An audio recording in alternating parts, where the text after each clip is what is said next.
जिस हिसाब से आप चीज़ों के लिए फाइट करते हो, जिस हिसाब से आपने चीज़ों को सामने रखा, that was very courageous and very inspirable. मुझे ये समझ में आया कि अगर दुख है ना तो दुख को जी लो, फोर्स मत करो खुद को नॉर्मलाइज होने के लिए। When I like talk about you and आपकी जर्नी सुनती हूँ तो मुझे ऐसा लगता है कि यार स्ट्रगल हर जगह होता है। और दुनिया जहान में कोई भी चीज़ गलत हुई है ना वो यही है लड़की जिसकी वजह से गलत हुई है। मुझे ऐसे भी शब्द बोले गए कि तू एक बिना बाप के बच्चे को इस दुनिया में लेके आया। समाज में क्या बदलाव देखा आपने एज अ वुमेन? मैंने ना अपने आसपास ना चील कौवे देखे। इन ऑर्डर टू सर्वाइव पीठ के घाव छुपाने पड़ते हैं। जब एक लड़की प्यार में पड़ती है तो क्या बदलाव आता है? राहुल ना बहुत एफर्ट्स लगाते थे। वो मुंबई से मुझसे मिलने दिल्ली आ जाते थे। वो 2 घंटे मिलके मुझसे वापस चले जाते थे। राहुल एक बहुत अच्छे आर्टिस्ट हैं, मतलब मैं उनकी कहानियाँ अभी भी हैं मेरे पास लिखी हुई और कुछ कहानियाँ मैं पूरी करूँगी। मेडिकल सप्लाईज नहीं थी ठीक,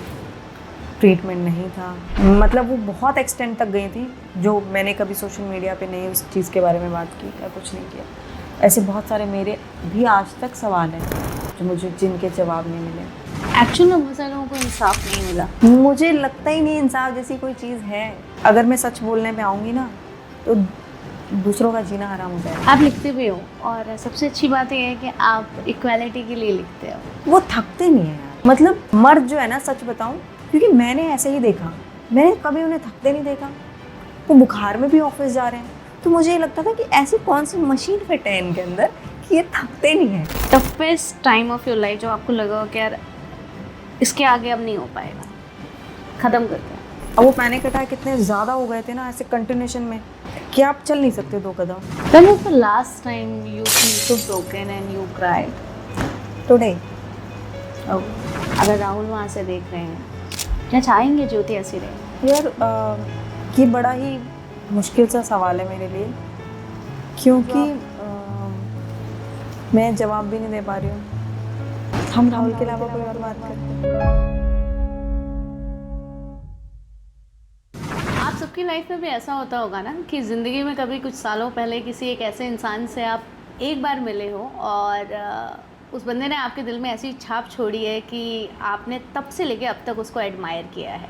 आप भले दूसरी बार नहीं मिले हो लेकिन दूर से ही सोशल मीडिया की इस दुनिया में आप एक दूसरे लाइक फॉलो कर रहे हो, उनकी जर्नी समझ रहे हो, फील कर रहे हो, आप इतना ज़्यादा कनेक्टेड हो।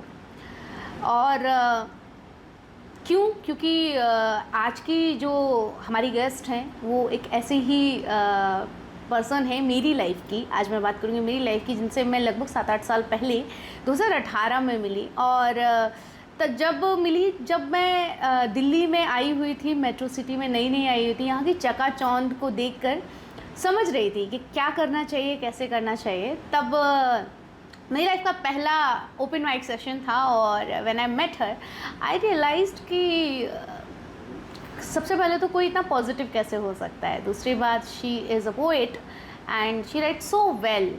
एंड मुझे लगता है तब से लेके अब तक उनकी ज़िंदगी में बहुत कुछ बदला है। सिर्फ नहीं बदला है तो उनकी वो पॉजिटिविटी, उनका लाइफ को लेकर एक thought process, point of view, courageous personality और बहुत सारी, और सबसे इम्पॉर्टेंट चीज़ मैं बोलूँगी कि I just love her smile. Her smile is so positive and she is amazing. So let's welcome Jyoti Tiwari di to the Nat Talks में, जिनसे हम आज बात करेंगे उनकी जर्नी के बारे में, उनकी कहानी के बारे में और बहुत सारी ऐसी चीज़ें सीखेंगे क्योंकि she is a poet, she right so well. तो मतलब ज़िंदगी को लेकर उनका नज़रिया उनकी कविताओं में दिखता है, उनकी नज़मों में दिखता है। So with a very warm heart, very very welcome दे। Thank you so much. And as I mention कि this yes you are the person जिससे मैं बहुत इंस्पायर होती हूँ। एंड मेरी लाइफ में ऐसा होता है कि बहुत कम लोगों, मतलब मैं बहुत सारे लोगों से मिलती हूँ, I am a very social person, but ऐसे बहुत कम पर्सन ऐसे होते हैं ना कि जिनसे आप सिर्फ एक ही बार मिले हो और ज़िंदगी में वो अलग छाप छोड़ जाते हैं। And you are the one of them. Thank you so much. Honestly मुझे ऐसा लगता है कि मेरे घर में सब आपको जानते हैं। मतलब it's not only about this scenario जो अभी पोस्ट कोविड हुआ, बट उससे पहले भी I used to tell my mom about you that see ये ज्योति दी हैं और मैं इनको दिल्ली में मिली थी, ऐसा वैसा। सो क्योंकि जनरली क्या होता है ना कि हम जब भी किसी लड़की को देखते हैं, किसी महिला को देखते हैं, और जब ये देखते हैं कि how well connected she is from her roots and किस तरीके से अपनी बात को आप रख रहे हो publicly, that is very very important. Thank you so much. कैसे हो? मैं ठीक हूँ, और आई मीन इतने सालों बाद एक्चुअली मैं ना खुद भी बात करना चाहती थी। तो जब मुझे बताया कि Sugandha will connect with you, मैंने बोला ठीक है, आई विल गो डेफिनेटली। मतलब ना करने का तो कोई सवाल ही नहीं था, क्योंकि मुझे भी लगता है कि ये एज एन आर्टिस्ट भी हमारी जिम्मेदारी होती है कि हम कुछ तो ऐसा दें सोसाइटी को जिसकी उन्हें ज़रूरत है। And trust me, you have a lot to give the society. And मतलब मैं इनफैक्ट ये बोलूँगी कि जिस हिसाब से आप चीज़ों के लिए फ़ाइट करते हो, जिस हिसाब से आपने चीज़ों को सामने रखा, that was very courageous and very inspirable.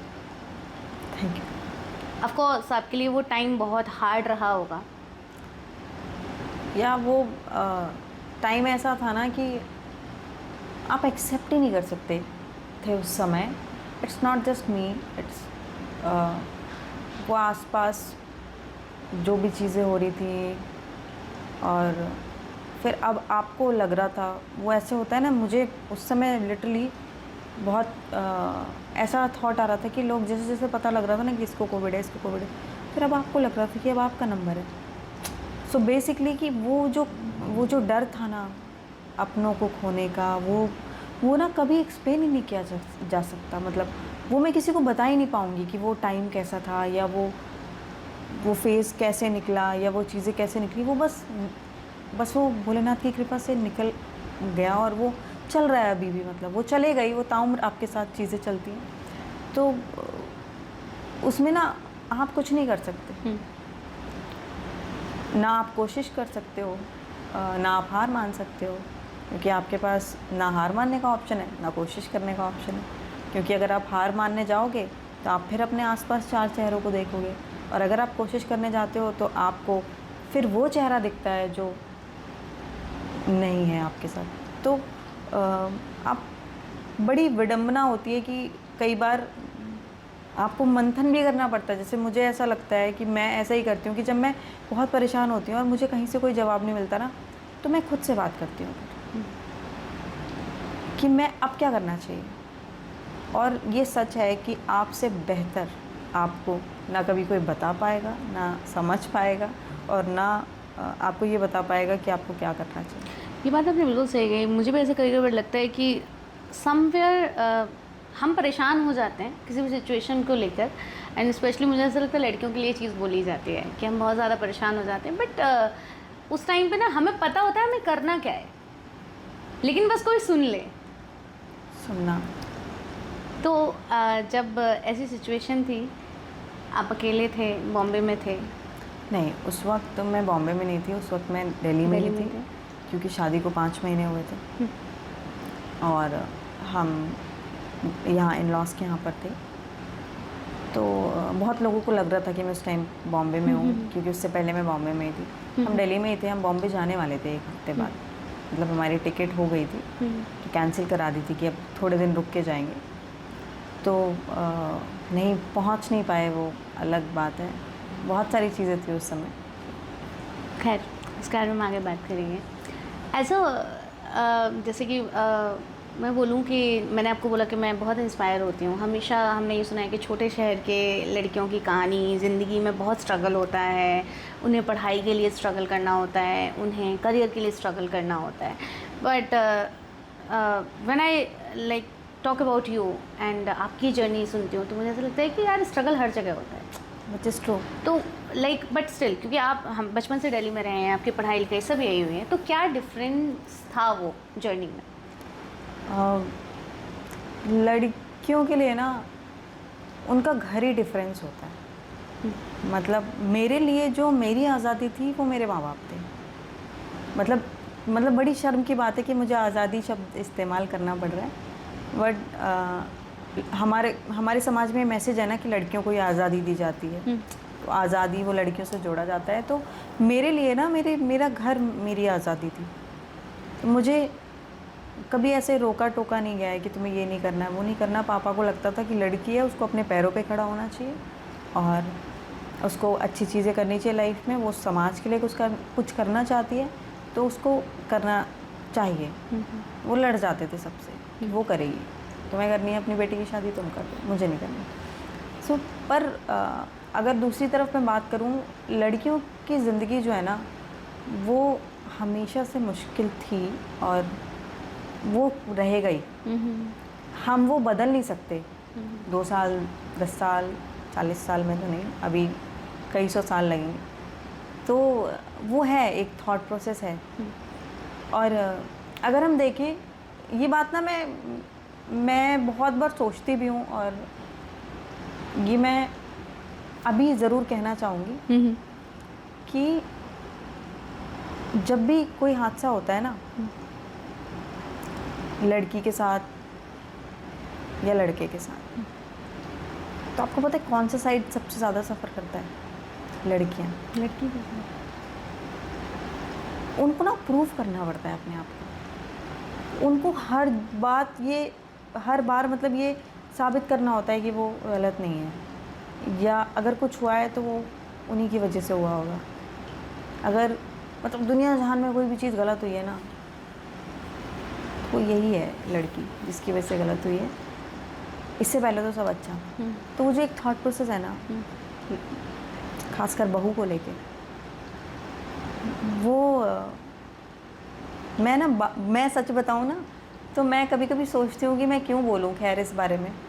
बड़ी ही पर्सनल बात है, बड़ी पर्सनल बात है भी नहीं, बड़ी सामाजिक सी बात है। बिल्कुल। तो और जब मैं, क्योंकि मैं लड़कों के ऊपर ज़्यादातर लिखती हूँ, और जब मैं कभी लड़कियों के बारे में फेवर में बात करती हूँ ना, तो फिर लोगों को लगता है कि अच्छा तुम लड़कियों के फेवर में भी बात कर सकती हो। तो ऐसा नहीं है कि, और ये भी फैक्ट है कि ऐसा नहीं है कि अगर किसी एक इंसान या किसी एक औरत या किसी ने आपके साथ गलत किया है तो पूरी सारी औरतें ही गलत हैं या फिर सारे आदमी ही गलत हैं। बिल्कुल। ठीक है, वो तो प्रोपोर्शनल हर जगह है। बिल्कुल। जहाँ आदमियों की गलती है वहीं औरतों की भी गलती है, आदमियों की भी गलती है, हर सिनारियो में। बट ये बात तो मैं 100% कहना चाहूँगी कि अगर औरत की सबसे बड़ी दोस्त है ना, तो औरत की सबसे बड़ी दुश्मन है।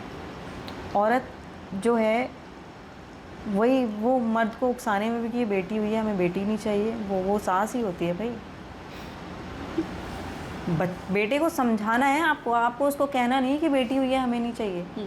तो जो बदलाव है ना वो औरत ला सकती है। बिल्कुल। जो शक्ति है ना औरत की, वो उसे ही नहीं पता, वो अलग लड़ रही है सोशल मीडिया पे। एक चीज़ ये भी होती है ना कि खैर अब तो काफ़ी चीज़ें कम, मतलब मैं ये नहीं कहूँगी कि पूरी तरीके से, तो कभी आपने जैसे बोला कि बहुत साल लग जाएंगे अभी, पर धीरे धीरे चीज़ें कम होती जा रही हैं। लेकिन अभी भी कहीं ना कहीं एक चीज़ रहता है, हमने तो झेला था, हमने तो ये किया था, फिर उसके बाद आप क्यों किसी और के साथ वो सेम चीज़ कर रहे हो? मेरे को ये नहीं समझ तो में ये भी आता। करेगी। एग्जैक्टली। नहीं, आपने झेला था। हाँ। तो आपको तो ये होना चाहिए ना, अगर मैंने झेला था तो ये नहीं झेलेंगे। बट यही समझदारी तो हर इंसान में नहीं है ना। हाँ भैया, क्योंकि उन्होंने झेला था, आपको दर्द पता होना चाहिए क्या होता है। तो ये है, पता नहीं, वो जो एक भावना है ना जलन की, वो औरत के अंदर से कभी जाएगी नहीं। वो है और वो रहेगी। That is inbuilt. वो है, वो जेनेटिक में है। बिल्कुल जान नहीं हो सकती। जेनेटिक में वो बिल्कुल है। इसके बाद इतनी गालियाँ पड़ने वाली है ना इसमें औरतों से। नहीं, आई डोंट थिंक सो, नहीं पढ़ेंगे। और जैसे कि आपने बोला कि this is not personal, this is actually सार्वजनिक। ये है, वास्तविकता में है, और मुझे तो लगता है बहुत सारे लोग इस चीज़ से कनेक्ट करेंगे। और इट्स नॉट ओनली अबाउट ससुराल और something like that, it's in मायका एज वेल, कि तू बेटी है, तू लड़की है, तू शाम को 6 बजे के बाद बाहर नहीं जाएगी। एग्जैक्टली। वो है, वो सामाजिक ही चीज़ है। तू ये कपड़े नहीं पहनेगी, तेरी गलती होगी, तूने ही कुछ बोला होगा। वो लड़का तुझे देख रहा था, तेरी गलती होगी। तेरी पीठ उस तरफ क्यों थी? तू मुँह लेके क्यों आई मार्केट में? तू मेकअप करके क्यों गई बाहर? तू आंखें खोल के क्यों चल रही थी? इसलिए तुझे दिखा कि वो लड़का तुझे देखा। लॉजिक ये है, पता है। You can avoid it. तुझे देखना नहीं चाहिए कि तुझे कौन देख रहा है। भाई दुपट्टा लेके गई थी, पट्टी बांध लेती आंखों पे। इतना नहीं कर सकती एक लड़की। तो लड़कियों से ना ये एक्सपेक्टेशंस है एक्चुअली। That's true. वो चीज़ ना मुझे लगता है समय रहते भी नहीं बदल पा रही है, बदल रही है। टाइम लगेगा। आई नॉट से एनीथिंग क्योंकि मुझे भी गालियाँ पड़ेंगी। तो इट्स लाइक कि मैं पहले से बता देती हूँ, मेरे ससुराल में ऐसा कुछ नहीं है। इट्स लाइक कि भाई ये सार्वजनिक बात है। हाँ, ये सार्वजनिक बात है, मतलब इसका किसी भी घटना से दैट्स ट्रू। कोई भी ताल्लुक नहीं है। वो क्या एडवाइजरी आती है वो जारी कर देना इससे पहले। ये बहुत ही सामाजिक बात है, हम सारी औरतों के हक में बात कर रहे हैं। आई टेल यू कि वो जैसे हमने बोला कि हम कितना भी बदल जाएं, छोटी छोटी चीज़ें ऐसी हैं ना कि वो कहीं ना कहीं चुभती हैं। वो दिखता है कि ये तो डिफरेंशिएट हो रहा है यहाँ पे। वो होता है, पता नहीं कहाँ लिखा है, मेरे को नहीं पता, मैं समझ नहीं पाई कि कहाँ लिखा है कि एक तराजू में लड़के को बैठाओ, एक तराजू में लड़के को बैठाओ तो लड़का भारी होगा। वो हर बार है, ठीक है। तो वो चीज़ें हैं समाज में, वो नहीं बदलेंगी। मैं अभी कुछ दिन पहले रिकॉल कर रही थी, अभी जब बहुत सारे अभी केसेस आ रहे थे ना कि लड़कियों ने अपने अभी रिसेंटली भी हमने देखा कि एक औरत ने अपने पति को वहाँ ले जाके मार दिया। बहुत सारी ऐसी चीज़ें, इंदौर के केस अभी बहुत गलत चीज़ें हैं, बहुत गलत चीज़ें हैं जो नहीं होनी चाहिए समाज में। पर पता ही क्या है, मैंने फिर एक और चीज़ नोटिस की। मैंने बोला ये दहेज प्रथा जो है, इसका ना प्रॉपर ऐड आता था डीडी पे, देखा है, जिसमें वो दूध कि आपकी बेटी अगर जल जाए तो आप, मतलब वो कितनी भयानक चीज़ है कि लिटरली कि सरकार को ये बताना पड़ रहा है कि अगर आपकी बेटी जल जाए तो सोचो वो कितनी कॉमन सी बीमारी होगी उस समय में। किसी के भी दिमाग में आया कि चलो इसको जला दें। तो वो जो चीज़ें होती हैं ना, अब जैसे लोग कंपेयर करते हैं कि अब लड़कियां कर रही हैं तो इस पर कोई नहीं बोल रहा, ऐसा नहीं है। गलत है। वो चाहे लड़की करे चाहे वो लड़का करे, बिल्कुल वो सज़ा मिलनी चाहिए उनको।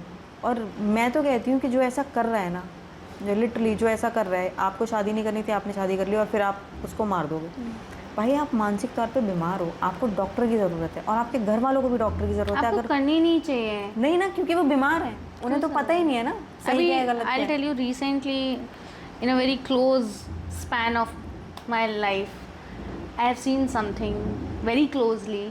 The person लड़की की तरफ से, बट थैंक गॉड मैं तो कहती हूँ कि मतलब लड़कियाँ बोलना नहीं जानती, प्रॉब्लम ये है। अब उसमें मैं अगर बोलूँ कि हाँ इसका it can be different perspective as well, कि घर वाले सुनना भी नहीं पसंद करते, नहीं करते हैं, वो बन जाती हैं वैसे।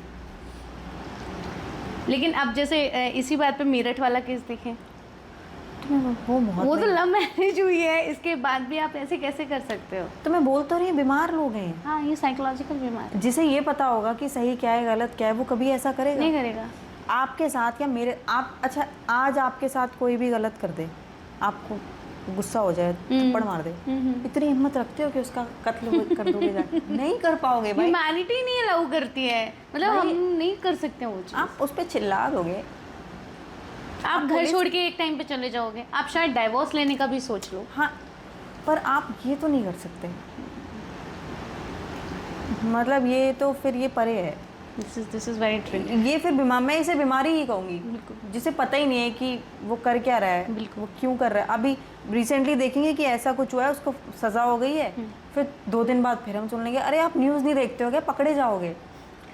एग्जैक्टली, इसलिए कि बीमारी है, बीमार है। सोच के मतलब इतना सब कुछ हो हल्ला हो रहा है, पूरे देश में न्यूज़ चल रही है, and again you are doing. अभी आई थिंक आज ही मैं एक और न्यूज़ पढ़ रही थी कि इंदौर के बाद भी यूपी में किसी गांव का, प्रतापगढ़ किसी ज़िले के एक कपल गया हुआ है सिक्किम, तो अभी वो मिसिंग है। पता नहीं क्या चल रहा है। So now is like अब क्या होगा?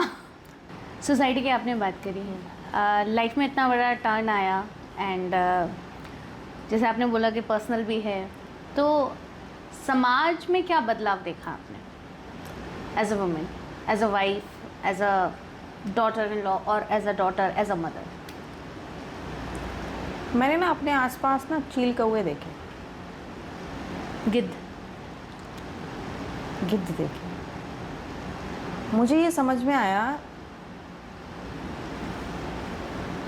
वो आप ना, मैं लिटरली, मेरे को शब्द में नहीं मिल रहा है,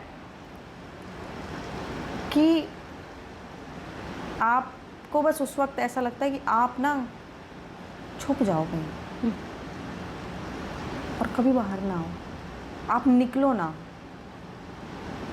आप अपने कान बंद कर लो और आप अपनी आंखें बंद कर लो।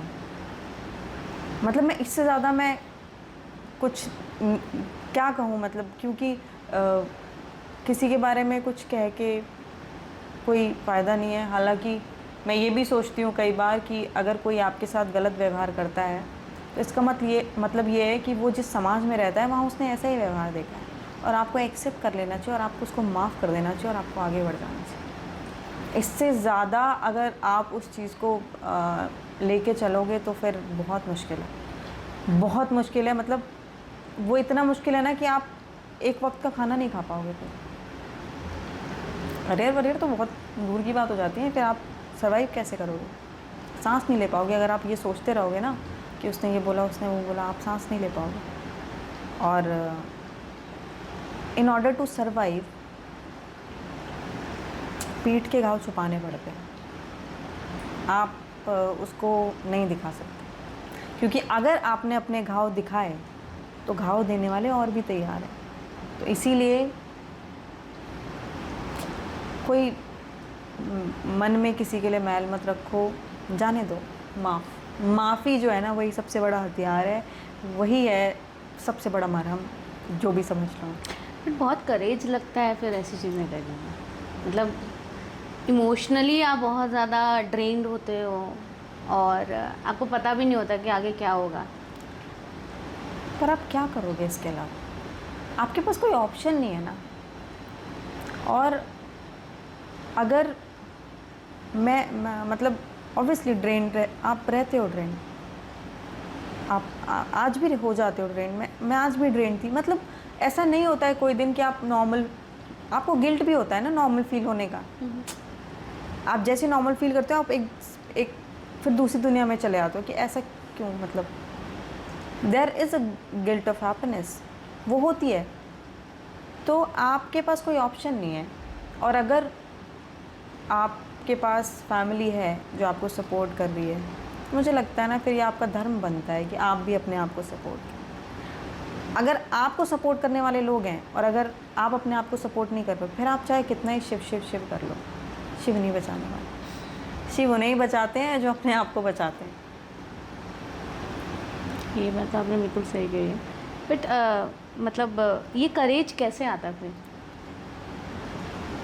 जब आप खुद अपनी सेल्फ हैप्पीनेस को लेके आप गिल्ट में जाते हो? पता है मैं भी एक दिन ऐसे ही सोच रही थी कि ऐसा क्या है कि जो आप गिरते हो अब फिर बोलते हो कोई बात नहीं,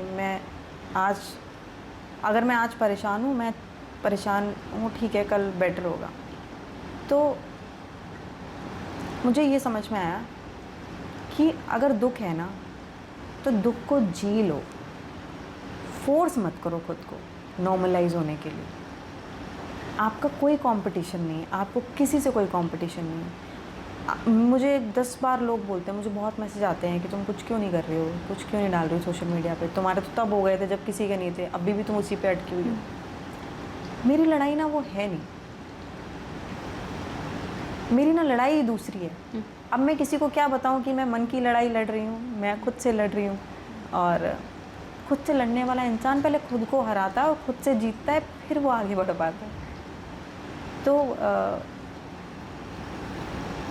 मैं सवाल भूल गई, क्या पूछा था, मैं भूल जाती हूँ ऐसे बोलते बोलते। कोई बात नहीं।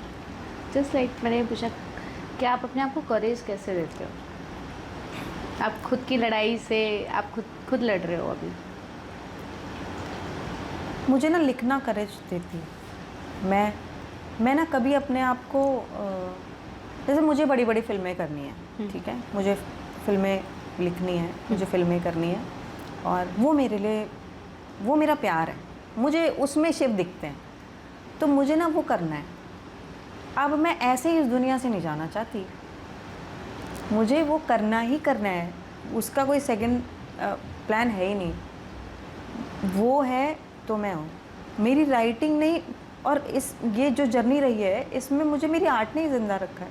अब वो चाहे मैं सोशल मीडिया पे डालूँ ना डालूँ, पर उसने मुझे ज़िंदा रखा है। उसने मुझे बताया कि भाई काम डाउन, तुम्हारे पास और भी ऐसी चीज़ें हैं जिससे तुम अपने इमोशंस को और बेहतर तरीके से दिखा सकती हो, वो तुम्हारे अंदर हिम्मत है। और फिर मेरे आसपास लोग भी बहुत अच्छे हैं जो मुझे मेरी पीठ थपथपाते हैं और जो मुझे कहते हैं कि तुम बहुत अच्छा कर रही हो और तुम बहुत अच्छा करोगी।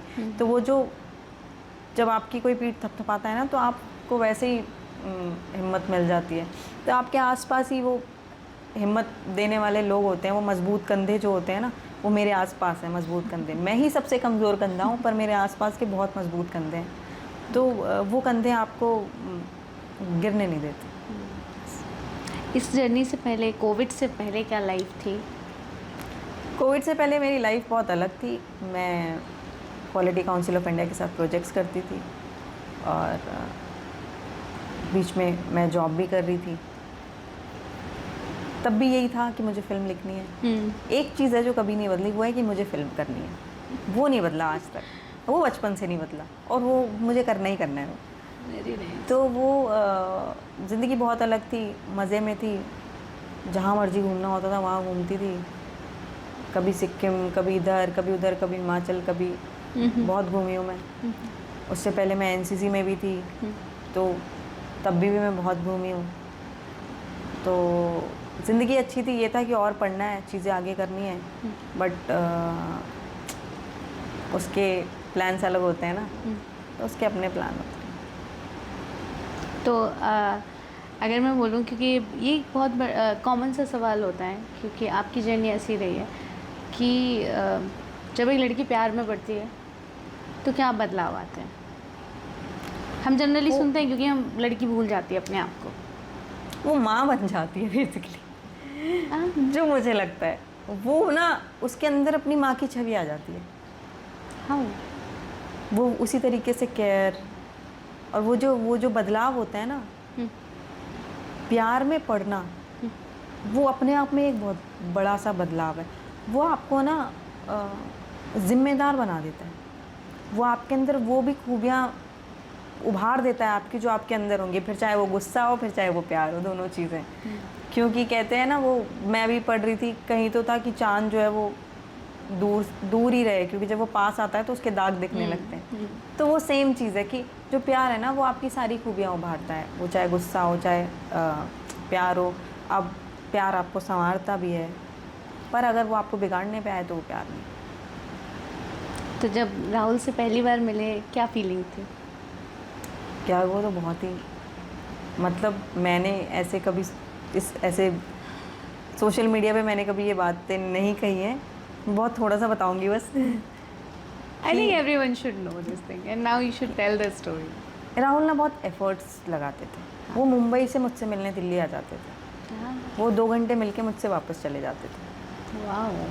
तो वैसा मेरे लिए कभी किसी ने किया नहीं था। और पर मुझे ये भी लगता था कि यार ये इंडस्ट्री का है लड़का, उसको मुझसे क्या चाहिए, मैं तो बहुत ही एवरेज लुकिंग लड़की। मतलब आप अपने आप से 10 मतलब आपको ये लगता है कि यार आप ना बहुत साधारण तरीके से रहते हो और एक इंसान अलग दुनिया से है, वो उसको अलग चीज़ें हैं उसकी लाइफ में। आप 10 बार सवाल करते हो और मैं थोड़ा सा इंट्रोवर्ट भी हूँ, तो मेरे सवाल 20 हो जाते हैं फिर। तो वही फिर धीरे धीरे करके चीज़ें आगे बढ़ी and the rest is history.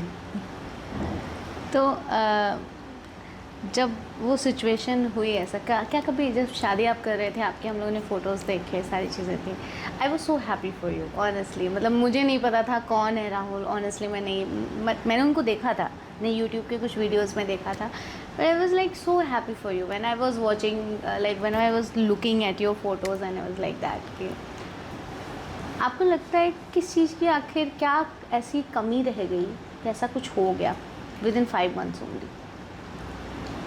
क्योंकि लोग बहुत कुछ बोलते हैं, लोग डिफरेंट टाइप के पर्सपेक्टिव से बात करते हैं। प्रैक्टिकल लॉजिकली देखा जाए कि it was just a disease and lack of medical situations.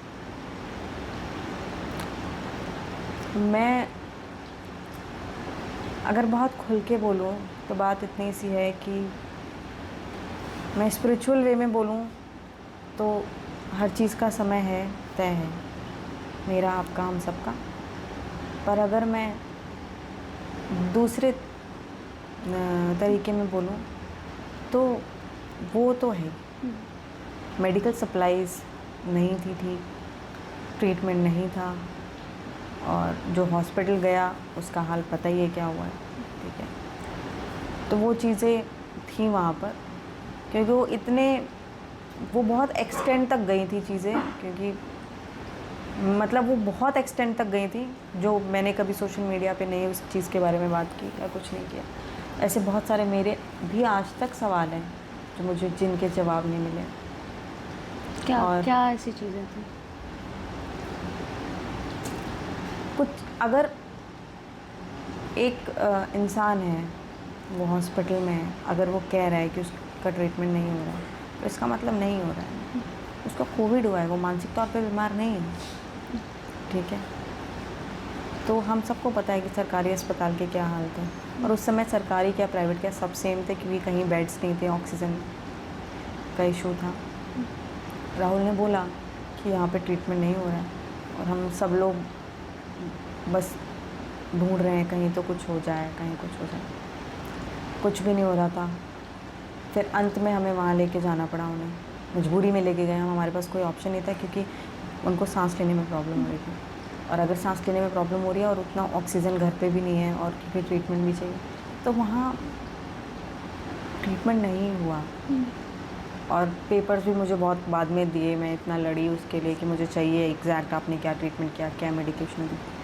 सो बहुत चीज़ें हैं। फिर उसके बाद फिर गवर्नमेंट ने बोल दिया था कि जो भी इस में कोविड टाइम में जिन लोगों की भी डेथ हुई है उसकी कोई कार्रवाई नहीं होती है। ये चीज़ एक रूल उन्होंने कुछ, तो I don't know exactly what was the rule, but कि आप कोई केस भी करोगे तो उसका कोई फ़ायदा नहीं। तो ऐसी चीज़ें थी कि जो आप नहीं बचा सकते। किसी की गलती की वजह से किसी को ना बचा पाना वो दुर्भाग्य है। वो फिर चाहे सरकार हो या कोई भी।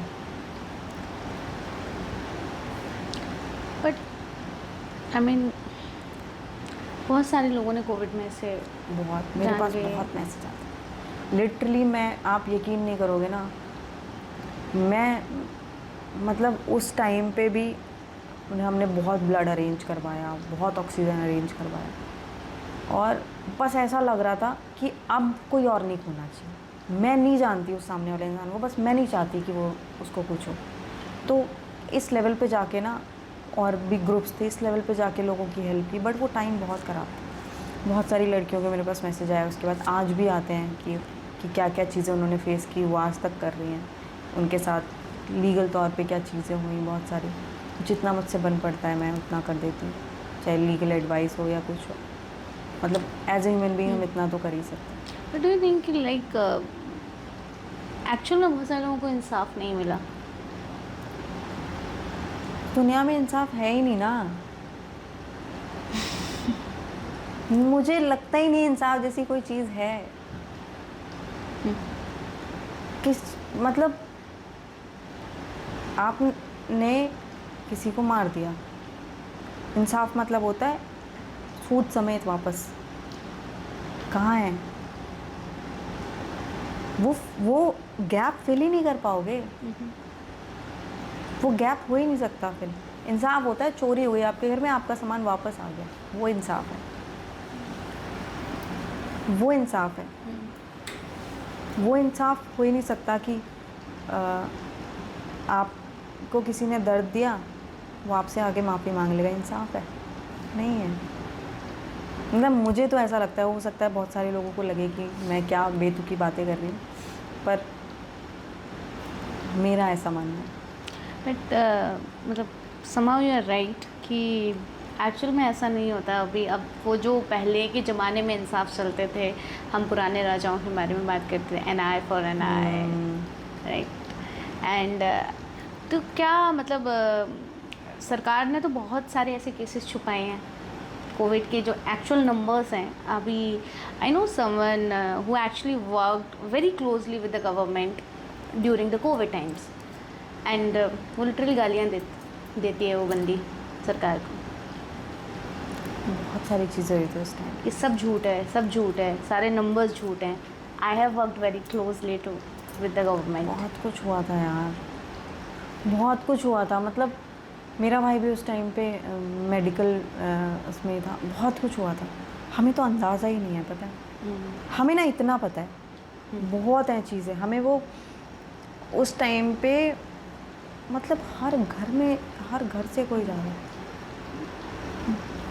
ब्लंडर था। मतलब वो मैं टाइम याद करती हूँ ना तो मेरे को बहुत अजीब हो जाता है। मतलब मैं इतना हेल्पलेस फील करती हूँ ना, मुझे लगता है। इसलिए मैं ये रीज़न है कि अगर मैं कहीं नहीं जाती ना, ये रीज़न है क्योंकि मुझे पता है कि लोग ये सवाल पूछेंगे और वो पूछना भी चाहिए उनको, क्योंकि लोग जानना चाहते हैं कि आपने कैसे किया। ठीक है, कई बार मेरा मन हुआ, मेरे पास कई न्यूज़ चैनल से भी आए थे उस वक्त भी, फ़ोन अभी तक आते हैं, पर मेरी ना हिम्मत नहीं हो पाती जाने की, क्योंकि या तो मैं सच बोलूँगी या तो मैं कुछ नहीं बोलूँगी, बीच का कुछ है ही नहीं। तो सच बोलो ना। कुछ सच ना बड़े ट्रॉमेटाइज होते हैं, जिनको हम ना ही बोलें तो अच्छा है, क्योंकि किसी भी अगर मैं सच बोलने पे आऊँगी ना तो दूसरों का जीना हराम हो जाएगा।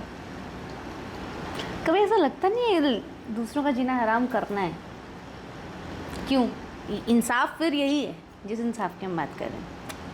मुझे लगता है कि ना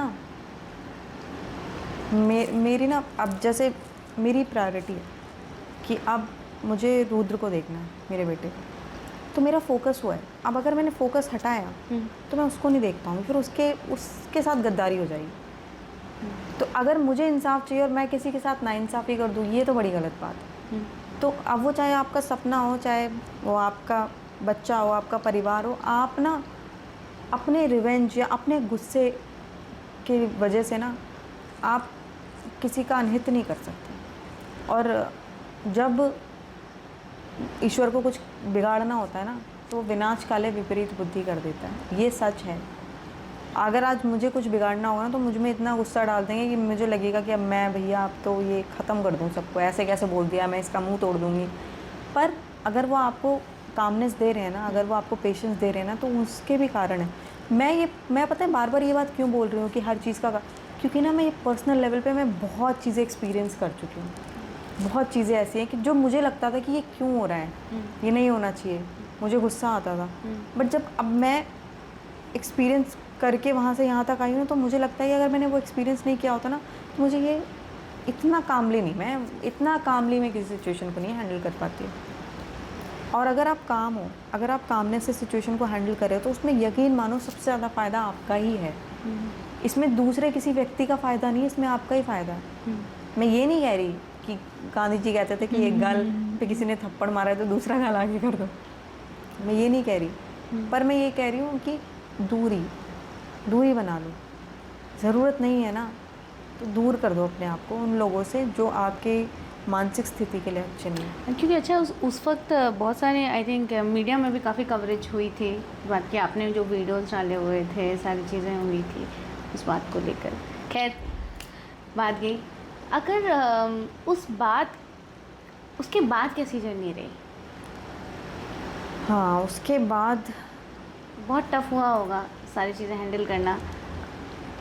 मैं तो कुछ हैंडल ही नहीं कर रही थी, मैं अपने आप को ही नहीं हैंडल कर पा रही थी बस। सब तो मम्मी पापा कर रहे थे, रुद्र को भी वही देख रहे थे, सब कुछ वही कर रहे थे। मेरे को इस चीज़ पे वो हो रहा था कि मैं खुद को नहीं हैंडल कर पा रही हूँ। मतलब कि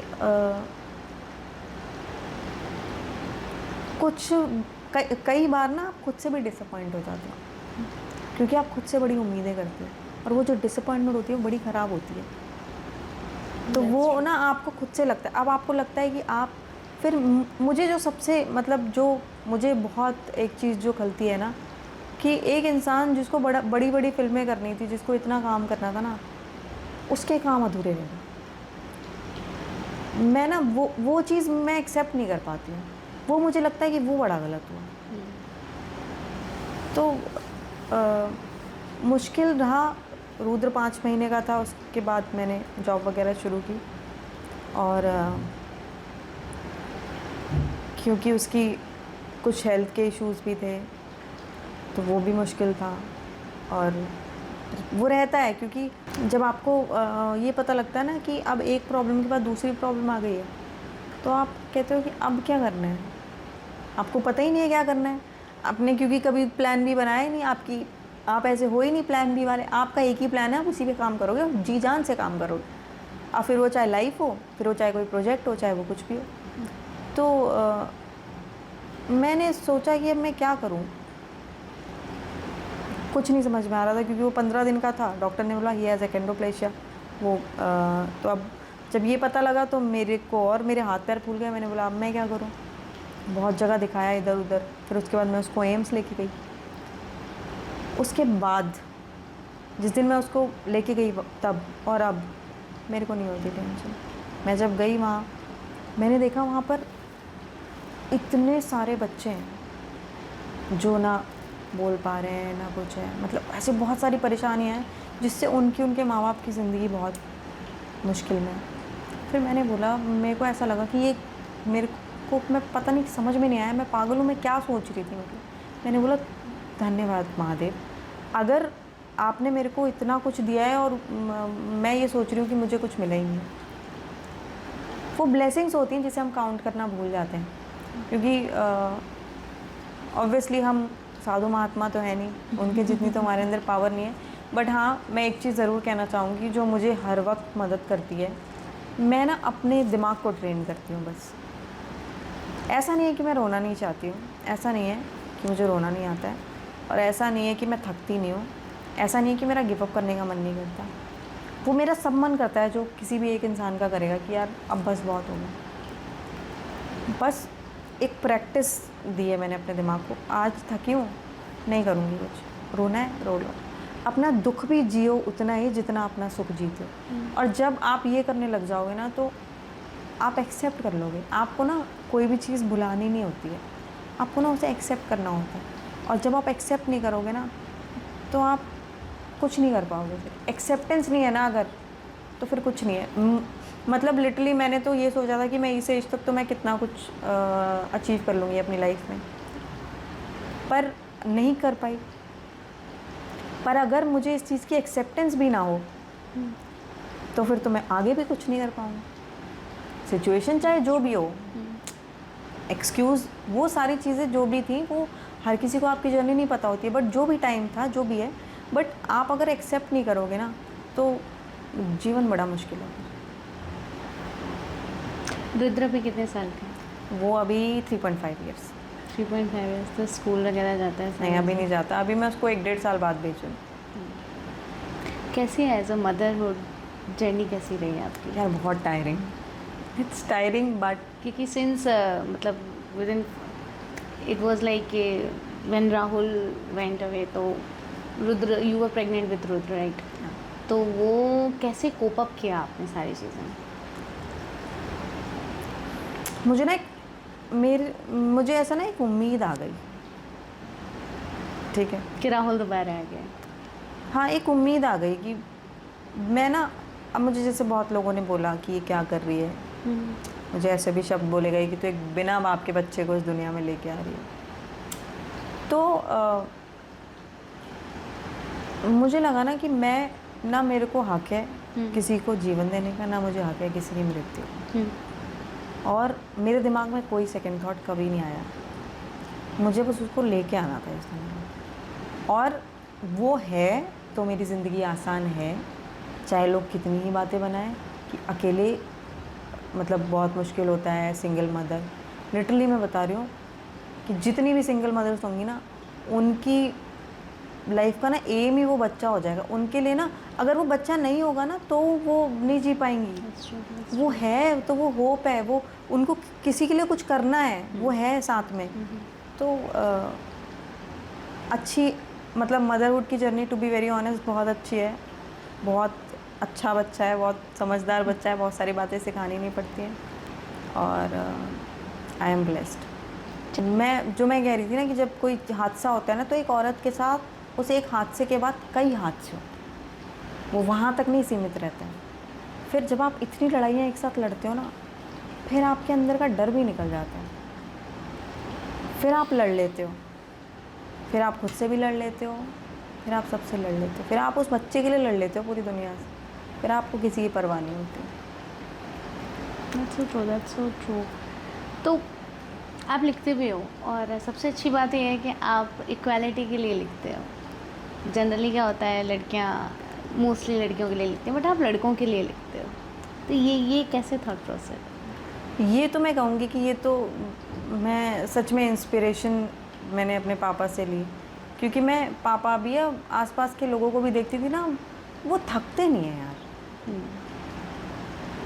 मतलब मर्द जो है ना, सच बताऊं, क्योंकि मैंने ऐसे ही देखा, मैंने कभी उन्हें थकते नहीं देखा।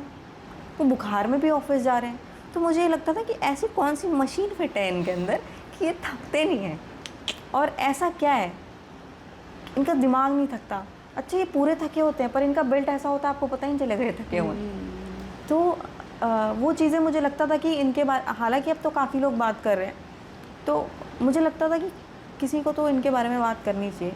तब मैंने लिखना शुरू किया था कि मुझे लिखना चाहिए इनके बारे में। तो वो जब मैंने सबसे पहली बार आदमियों पे लिखी थी, तो वो मेरी पोइट्री 100 मिलियन व्यूज़ हो गए थे उसके। और वो मेरे को राहुल ने ज़बरदस्ती बोल बोल के कि तू अच्छा लिखेगी, तू अच्छा बोलेगी, तू कर शूट। 4 घंटे शूट करने में लगे, क्योंकि मुझे चीज़ें याद नहीं रहती, मैं फटाफट भूल जाती हूँ। तो वो एक मोटिवेशन थी मेरे लिए कि हाँ मुझे और लिखना चाहिए।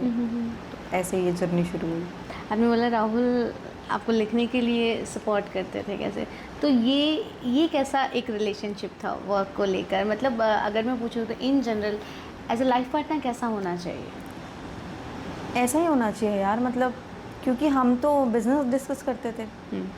हम जब बैठते थे, हम जब हम बैठते थे तो हम स्क्रिप्ट्स डिस्कस कर रहे हैं, कहानियाँ डिस्कस कर रहे हैं, अब अगला क्या बनाएंगे, हम पॉलिटिक्स डिस्कस कर रहे हैं। बोरिंग आप पता है कब बना देते हो, जब आप एक पर्टिकुलर टॉपिक के बारे में बात करते हो। तो मुझे लगता है आपको सुननी भी चाहिए, आपको सुनानी भी चाहिए। वो मुझे रीडिंग की प्रैक्टिस भी कराते थे, 1 घंटा करो। सो एम का होना बहुत ज़रूरी है। आपका पार्टनर भी ऐसा होना चाहिए जिसका कोई एम हो लाइफ में, तो वो आपको पुश कर सकता है। अगर आपके पार्टनर का कोई एम नहीं है ना, या फिर उसे लगता है कि यार पैसे तो कमा रहे हैं, क्या करना है, हो तो रहा है सब। कुछ चीज़ें आप सिर्फ पैसे के लिए नहीं करते हो, और आर्टिस्ट तो बिल्कुल नहीं। आर्टिस्ट पैसे के लिए बाद में करता है, जब उसको लगता है कि अब स्ट्रगल खत्म नहीं हो रहा है, जब उसको लगता है कि अब स्ट्रगल खत्म नहीं हो रहा, पैसा चाहिए, अब नहीं चल पाएगा। सो राहुल एक बहुत अच्छे आर्टिस्ट हैं। मतलब मैं उनकी कहानियाँ अभी भी हैं मेरे पास लिखी हुई, और कुछ कहानियाँ मैं पूरी करूँगी। और उनका डायरेक्शन भी बहुत अच्छा था। वो चीज़ों को बहुत खूबसूरत बना देते थे। I mean, मैंने बहुत कम लोग देखे थे ऐसे कि जो अपनी चीज़ों को लेके इतने ज़्यादा ऑनेस्ट हों, जो मेहनत करने में ना कतराएं, जो अपने लिए अपॉर्चुनिटी क्रिएट कर लें। अगर कोई उनको नहीं भी दे रहा है ना अपॉर्चुनिटी, तो वो खुद के लिए क्रिएट कर लें। So like what are the positive things now you have in your life which you think यार अगर ये चीज़ें नहीं होती तो शायद मेरी लाइफ अभी ट्रैक पे नहीं आती? मुझे लगता है मैं भोलेनाथ ही बोलूँगी, क्योंकि वो बहुत पॉजिटिव चीज़ है। मतलब चीज़ तो नहीं है, मतलब वो उनका जो होना है ना, वो बहुत पॉजिटिव है। और मेरे आसपास लोग मुझे, मतलब महादेव कहने का मतलब ये नहीं है कि महादेव ना हर किसी में ही है, मतलब वो हमारे अंदर ही है। तो मुझे लगता है कि जो भी लोग उन्होंने भेजे मेरे आसपास, उन लोगों ने मुझे बहुत ऊर्जा दी है। उन्होंने मुझे इतना पुश किया कि मैं अब सोचती हूँ कि मैं फिल्म लिखूं। कभी गुस्सा नहीं आता कि भाई क्यों मेरे साथ ही क्यों ये होता है? क्योंकि अक्सर ना छोटी छोटी चीज़ों में हमेशा मैं ही कई बार ये ऐसे होता है, साला मेरे साथ ही ऐसा क्यों हो रहा है। तो आप तो इतनी बड़ी बड़ी चीज़ें झेल के आए हो। आता है गुस्सा, बहुत आता है। कैसे मैनेज करते हो? कुछ बोलती ही नहीं, फिर मैं बैठ जाती हूँ चुपचाप, और मैं सोचती हूँ अब क्या करूँ। मैं गुस्सा उतारूँगी किस पे? मैं किस पे उतारूँ? बस मैं मंदिर चली जाऊँगी, मैं रो लूँगी भगवान के सामने जाके, वहीं उतरता है जो उतरता है। उससे उनसे ज़्यादा तो कोई सुन ही नहीं सकता आपकी। तो ऐसा नहीं है, मुझे बहुत गुस्सा आता है, पर मैं अब सोचती हूँ कि जैसे जैसे आप बड़े होते हो ना, तो वैसे वैसे सोचते भी हो आप, तो आप किस पे गुस्सा करोगे, आप किसके ऊपर चिल्लाओगे, आप किससे शिकायतें करोगे। अगर आपके पास कोई नहीं है शिकायत करने वाला, तो आपके पास वो है। और ये मैंने पर्सनली एक्सपीरियंस किया है कि मैं अगर किसी के सामने रोई हूँ ना, तो मुझे डर रहा है कि ये मुझे जज ना करे, एक नॉर्मल ह्यूमन टेंडेंसी। बट अगर मैं भगवान के सामने रोई हूँ ना, तो मुझे ये टेंशन नहीं रही कि मेरे को वो जज करेंगे। फिर चाहे आसपास हज़ारों की भीड़ हो, आपको फ़र्क नहीं पड़ता, क्योंकि सभी आपके जैसे गए हैं वहाँ।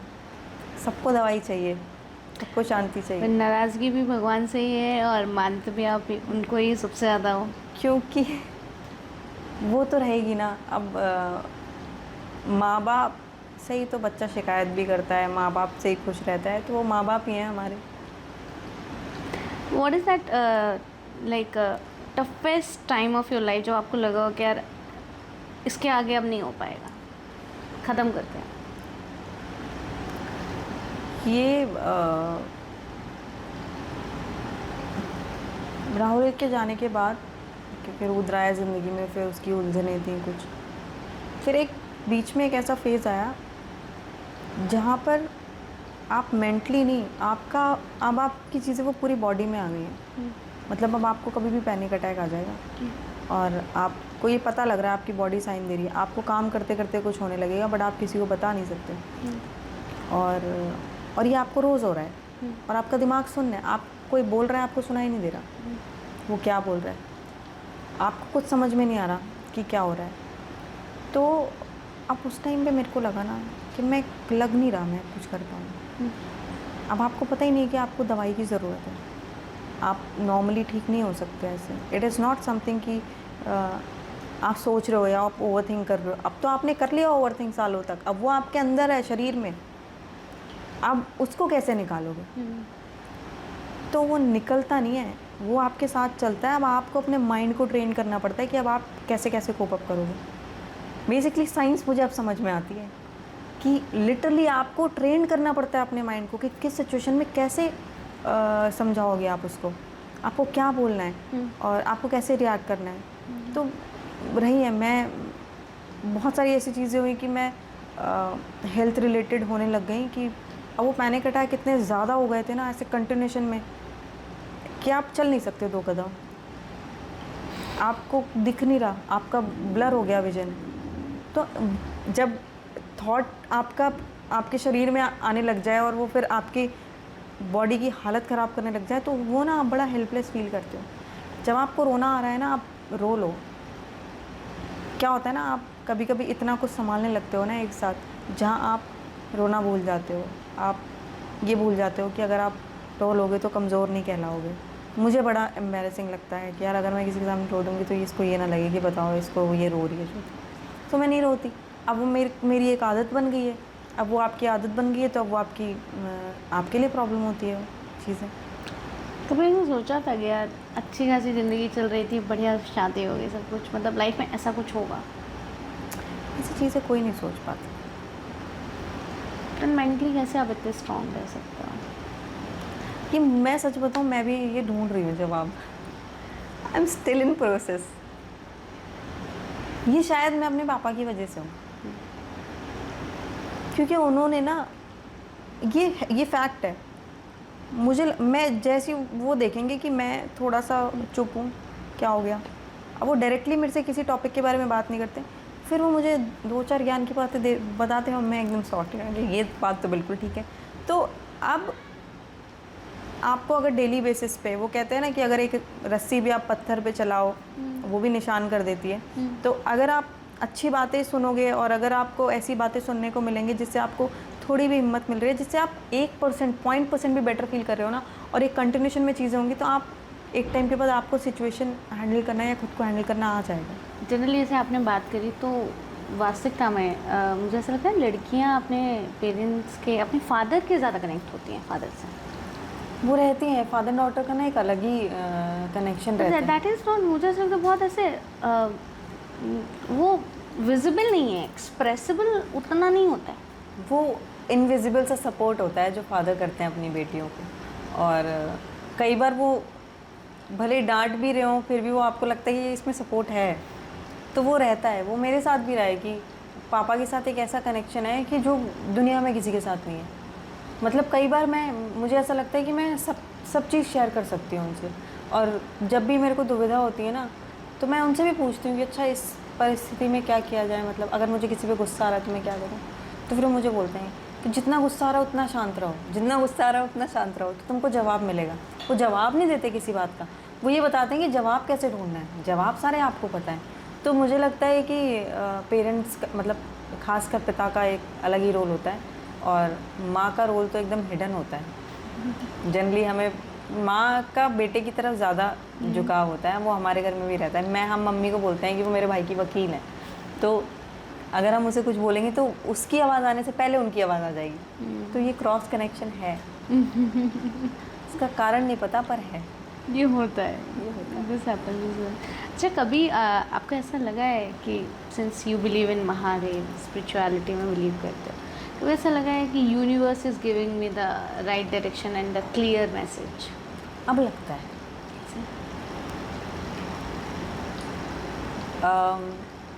जैसे मैं अगर ये कहूँ कि सपोज़ करो कि आपको कोई चीज़ चाहिए एज वो कुछ भी हो सकती है, फिर वो चाहे कोई प्रोजेक्ट हो, फिर चाहे वो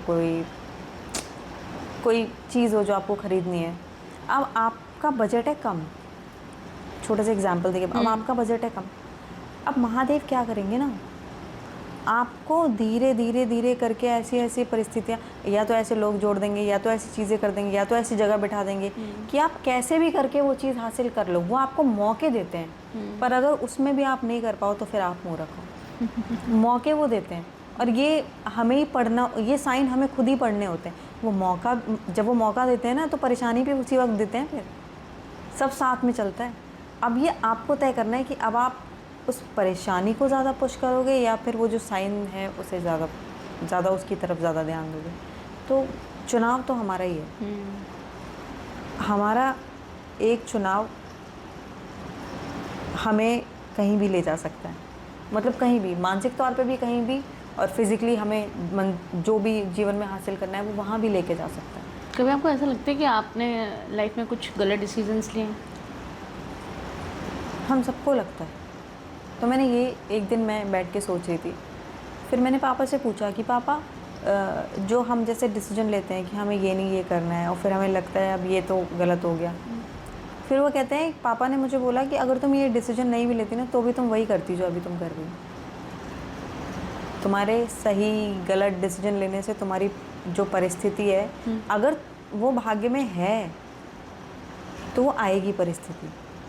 सही डिसीजन गलत डिसीजन ये होता है कि आप किस तरीके से किसी भी डिसीजन में खुद को सही या गलत समझाते हो कि अब आप इसको कैसे टैकल करोगे। कोई प्रॉब्लम आ गई, या तो आप पैनिक करोगे या तो आप सोल्यूशन ढूंढोगे। आप पैनिक करोगे तो क्या होगा, उससे आपकी तबीयत खराब हुई, मेरा तो बीपी बढ़ जाएगा।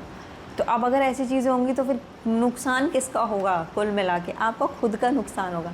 तो बेटर है to find solution, to create your own opportunities, to think what you can do.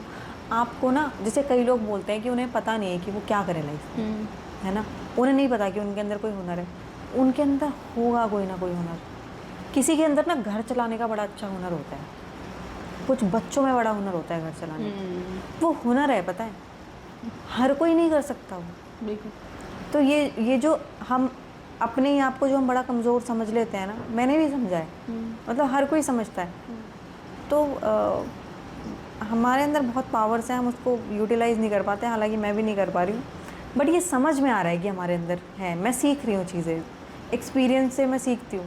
तो अगर मैं उदास भी हूँ तो फिर मैं जी लेती हूँ उदासी, तो मुझे लगता है अब अगला पल ये अब मैं कर लूँगी कुछ।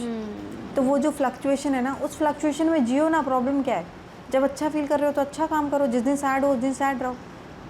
तो कुछ ना होने से कुछ तो कर रहे हो ना। आई थिंक एक्सेप्टेंस बहुत ज़रूरी है हर चीज़ की, वेरी इंपॉर्टेंट। और जिस चीज़ से हम सबसे ज़्यादा भागते हैं वही प्रॉब्लम है कि हम एक्सेप्ट नहीं करते हैं रियलिटी को, कि यार ये भी तो हो सकता है।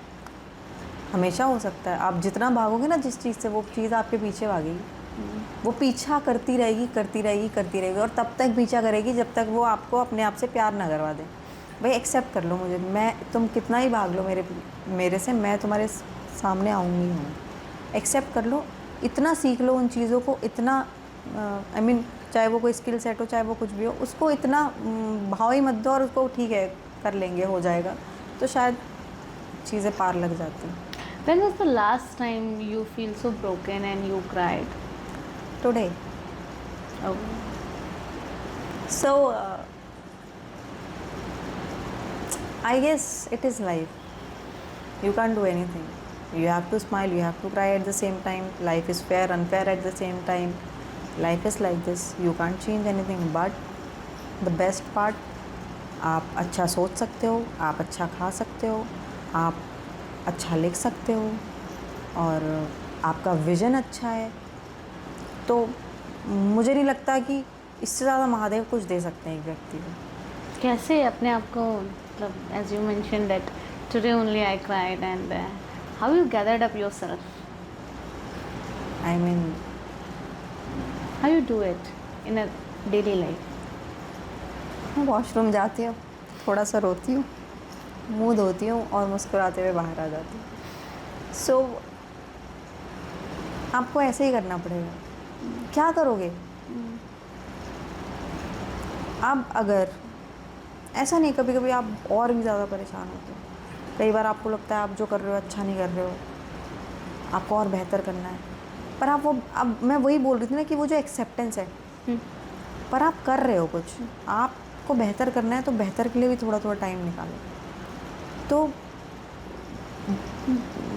आप दो जर्नी, मतलब कुछ लोग ना बहुत सारी लड़ाइयाँ एक साथ लड़ते हैं, तो उन्होंने अपनी लड़ाइयों को ना अलग अलग ऐसे रखना चाहिए, फिर देखना चाहिए कौन सी वाली ज़्यादा इम्पोर्टेंट, प्रायोरिटी पे रखना चाहिए। तो जो इम्पोर्टेंट है ना पहले उसको लड़ो। आई थिंक लड़कियां ना थोड़ा लॉजिकल कम होती हैं और इमोशनल ज़्यादा हम होते हैं। सो ये जो चीज़ आपने बोली है, मतलब आई थिंक मेरे हस्बैंड हमेशा बोलते हैं, एंड मुझे ऐसा लगता है कि लड़के बहुत लॉजिकल होते हैं। मैं जब ऐसे सोचती हूँ, and generally I talk about it, I really love talking about it, कि बॉयज़ आर लाइक, वो जेनेटिकली ऐसे हैं। अभी कोई लड़कियां अगर उनको डाउट करती हैं, उनको कहते तुम ऐसे क्यों, तुम ये इतना क्यों, बिकॉज वो ऐसे ही बने। और मैं लड़कियों के लिए भी ऐसे बोलती हूँ कि हम ऐसे ही बने हैं, हम ऐसे ही हैं। हम में अगर कोशेंट देखें अगर, तो इमोशनल कोशेंट हमारे में 90% है, मैं तो कहूँगी 95% है, 5% we are logical. Top of that अगर हम मेल्स का देखें तो they are like 95 and 98% logical, but then there are 2% emotional content of that. वो रहेगा। अगर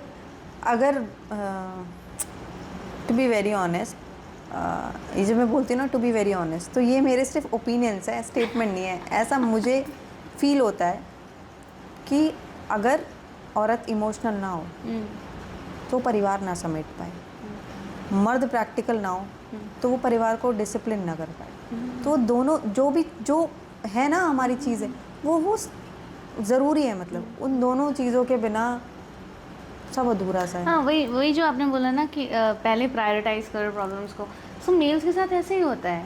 वो भाई वो बहुत प्रैक्टिकल। मैं अपने पापा को देखती थी ना, वो जितनी टेंशन हो वो सो जाते थे रात को। वो कहते थे कि यार अगले दिन भी तो लड़ने की तैयारी करनी है। अब अगर मुझे लड़ना है, मैं ये सोच के रात भर जगता रहूँगा तो मैं अगले दिन तो फिर थका हुआ हूँ, मैं लड़ूंगा कैसे? वही एनर्जी आप कहाँ से लाओगे? तो आपको आपको ये आपको फिगर आउट करना पड़ेगा कि आपकी एनर्जी है, आपको वो एनर्जी कैसे लेके आनी है। अब वो कहाँ से लेके, आपको ढूंढना पड़ेगा, आपको खुद को समझना पड़ेगा। आप अपने आप को समझने वाली जर्नी में हो, आप किसी दूसरी जर्नी में नहीं। महादेव मतलब आप खुद हो, आपको खुद को समझना है। और जिस दिन आप समझ लोगे उस दिन नैया पार हो जाएगी। समझ तो फिर भी लोग, फिर समझना तो पड़ेगा ही। There is no other option. आपने बोला कि आपके चारों तरफ मजबूत कंधे रहे हैं। जितना मैं आपकी जर्नी समझ पाई हूँ, जितना देखा है दूर से, फादर के अलावा आपकी सिस्टर का क्या रोल रहा है आपकी ज़िंदगी में? यार उसके बिना तो मेरा खड़े होना मुश्किल था। मतलब आज भी अगर मैं बाहर निकल पा रही हूँ या मैं कुछ कर पा रही हूँ तो सिर्फ उसकी वजह से, वरना मेरे लिए आसान नहीं था कि मैं अकेले सारी चीज़ें हैंडल कर पाऊँ। उसने अपना सब कुछ, जिसे कहते हैं ना, दाव पे लगा दिया, अपना करियर, सब कुछ छोड़ दिया। She is just looking after Rudra, and उसकी दुनिया उसी के इर्द गिर्द है, चारों तरफ है। क्योंकि सबके मन में ना एक वो है, एक डर हो जाता है कि आप ना अब और नहीं खोना, करियर और ये सारी चीज़ें बड़ी सेकेंडरी हो जाती हैं। फिर आपके लिए जो होता है आपकी family time, luxury, real luxury तो यही सारी चीज़ें होती हैं। बिल्कुल। तो बहन के बिना तो बहुत मुश्किल होता है। जैसे आपने बोला कि बहुत मुश्किल था खड़ा होना सिचुएशंस को देखते हुए, तो कब ऐसा लगा कि दोबारा जीना चाहिए अब, या जीना चाहते हैं? ये तो मैंने अभी तक नहीं सोचा। मतलब मैंने कुछ सोचा ही नहीं। एक्चुअली मेरी कोई प्लानिंग्स नहीं, क्योंकि मैंने पहले बहुत प्लानिंग्स की थी। So I just don't make plans now, just going with the flow. मुझे लगता है कि तय मत करो, काम करते रहो। काम से मेरा मतलब है जो भी करना आपको पसंद है, आपको लिखना पसंद है आप लिखो, आपको अपने परिवार के लिए कुछ करना है आप करो, बस करते रहो। क्या होना है ना, अब मैं उससे बहुत ऊपर उठ चुकी हूँ। अब वो मुझे जानना ही नहीं है क्या होना है, वो मुझे प्लान ही नहीं बनाना कि मुझे क्या करना है। अब मुझे वही करना है जो ऊपर वाले का प्लान है। सो मैं बस वही कर रही हूँ जो मुझे जहाँ वो लेके जा रहे हैं, जहाँ वो कहते हैं उठो तो मैं उठ जाती हूँ, कहते हैं बैठो तो मैं बैठ जाती हूँ। तो मैं ऊपर वाले के ऊपर छोड़ दिया है। मुझे बस, मैं महादेव से बस यही कहती हूँ कि आप जो करोगे वो बेहतर होगा, ये मैं जानती हूँ। क्या बदलाव आए हैं आप में एज अ इंडिविजुअल पर्सनालिटी, शादी के पहले और शादी के बाद? यार आप ना एक बहुत अलग इंसान हो जाते हो। आप हर चीज़ को ज़्यादा गंभीरता से भी सोचते हो, क्योंकि आपके ऊपर जिम्मेदारियां भी होती हैं, फिर वो इमोशंस की हों चाहे वो परिवार की हों, और फिर आपके ऊपर अपनी भी जिम्मेदारी होती है। तो शादी के बाद ऐसा लग रहा था कि चीज़ें मतलब मैं, क्योंकि जो काम करना चाहती थी मैं वो करने लग गई थी। हम अपना काम करते थे, वीडियोस बनाना, ये सारी चीज़ें। तो धीरे धीरे आप आर्ट को जीना शुरू कर रहे थे। तो वो बहुत एक पॉजिटिव चेंज था मेरी लाइफ में, बहुत अच्छा चेंज था। अगर वो चेंज नहीं होता तो शायद मैं आज यहाँ नहीं होती, या मुझे वो कुछ महीनों ने मुझे मेरे कई साल दिए। तो मैं कहूँगी कि उस समय ने मुझे बहुत बदल दिया। और जैसे मैं पहले बहुत बोलती थी, अब मैं थोड़ा कम बोलती हूँ। पहले मैं बहुत जोक मारती थी, जोक मैं आज भी मारती हूँ, बस थोड़े कम मारती हूँ। सो आप लाइफ को लेके सीरियस हो जाते हो, आप थोड़ा हाँ ही हूँ कम हो जाता है आपका। सो ऑटोमेटिक आप शांत हो जाते हो। तो शांत हो गई हूँ, बस ये सबसे बड़ा बदलाव है कि मैं शांत हो गई हूँ। बहुत शोर नहीं है, पहले मन में भी शोर था, अब वो शोर भी नहीं है। अब एक्सेप्टेंस, आपका एक अलग अलग फेज़ आता है ना। पहले आप बहुत बेचैन होते हो, फिर आप धीरे धीरे करके चीखते चिल्लाते हो, फिर आप एक्सेप्टेंस की ओर आते हो। वो लाइफ के तो वो लाइफ 4 प्रिंसिपल्स हैं ना। हाँ, तो first you will be in denial, तो फिर आप धीरे धीरे करके आगे बढ़ते हो। तो आप जैसे जैसे आपकी उम्र बढ़ती है, आप ज़िंदगी के हर पड़ाव पार करते हो। आप हम सब लोग यहाँ एक्सपीरियंस कर रहे हैं जीवन को अलग अलग तरीके पे। हालांकि हैं सभी एक ही बोट पे सवार, पर कोई पहले उतर जाएगा, कोई बाद में उतरेगा। तो सबकी अपनी अपनी मंजिल। आपको क्या लगता है कि जो अभी लाइफ है, अगर राहुल वहाँ से देख रहे हैं, क्या चाहेंगे ज्योति ऐसी रहे? वो क्या चाहेंगे? कैसी ज्योति पसंद करते थे? यार ये बड़ा ही मुश्किल सा सवाल है मेरे लिए, क्योंकि जितना मैं कर सकती हूँ, मतलब जितनी मेरी क्षमता है, तो मेरी क्षमता अगर इतनी है तो मैंने उसको इतना बढ़ाया है। अगर इतनी थी तो मैंने उसको और बढ़ाया है। तो मुझे लगता है कि मैं शायद इससे ज़्यादा कर भी नहीं पाऊँगी इस सीमित समय में। क्योंकि राहुल चाहते थे कि मैं बहुत अच्छा काम करूं, और तो अब वो चीज़ें तो ऐसी हुई हैं कि जो आप मैं जवाब भी नहीं दे पा रही हूँ। मैं ना इसलिए मैं ना बात नहीं कर पाती इन चीज़ों के बारे में ना, थोड़ा सा मेरे को वो हो जाता है। हम राहुल के अलावा कोई और बात करें? अच्छा,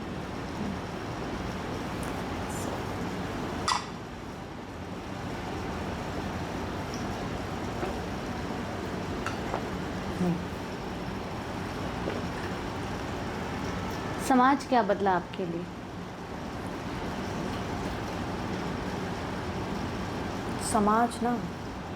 समाज की डेफिनेशन ही बदल गई मेरे लिए पूरी। जिस समाज को मैं बदलना चाहती थी, मुझे लगता है मुझे बदलने की ज़रूरत है। मुझे अपना नज़रिया बदलने की ज़रूरत है अब इस समाज को देखने के लिए। इतना बदला है। क्या बदलना चाहते थे आप समाज के बारे में? मैं रेबेलियस रही थी हमेशा से, तो मुझे कुछ अच्छा करना था। मैं चाहती थी कि लोग जब खड़े हों, या मतलब मुझे अपने नेशन से बहुत प्यार है, तो मुझे लगता था किसी गली मोहल्ले में खड़े हों तो हर बच्चा एजुकेटेड हो। ये क्राइम, ये सारी चीज़ें, नशे, ये वगैरह, मुझे हमेशा से इन चीज़ों से नफ़रत थी।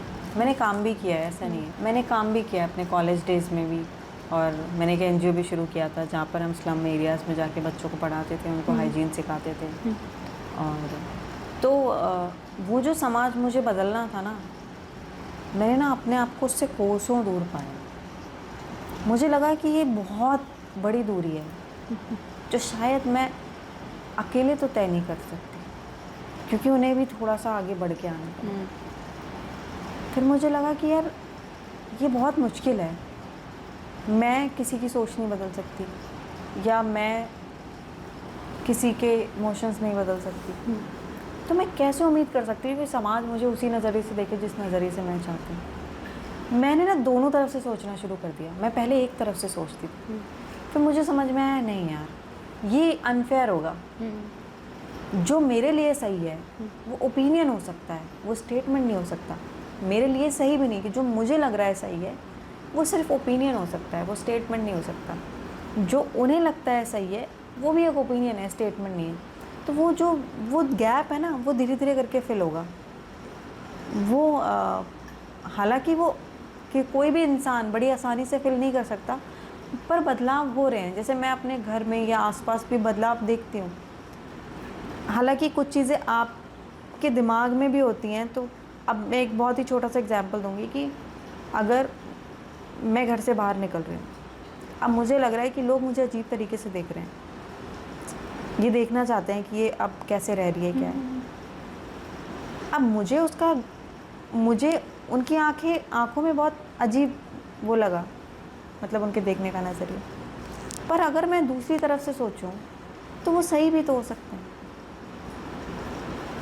कहने का मतलब है कि जो समाज हमें पढ़ाया जाता है या जो समाज हमें सोशल मीडिया पे दिखाया जाता है, हकीकत समाज उससे बहुत अलग है हकीकत।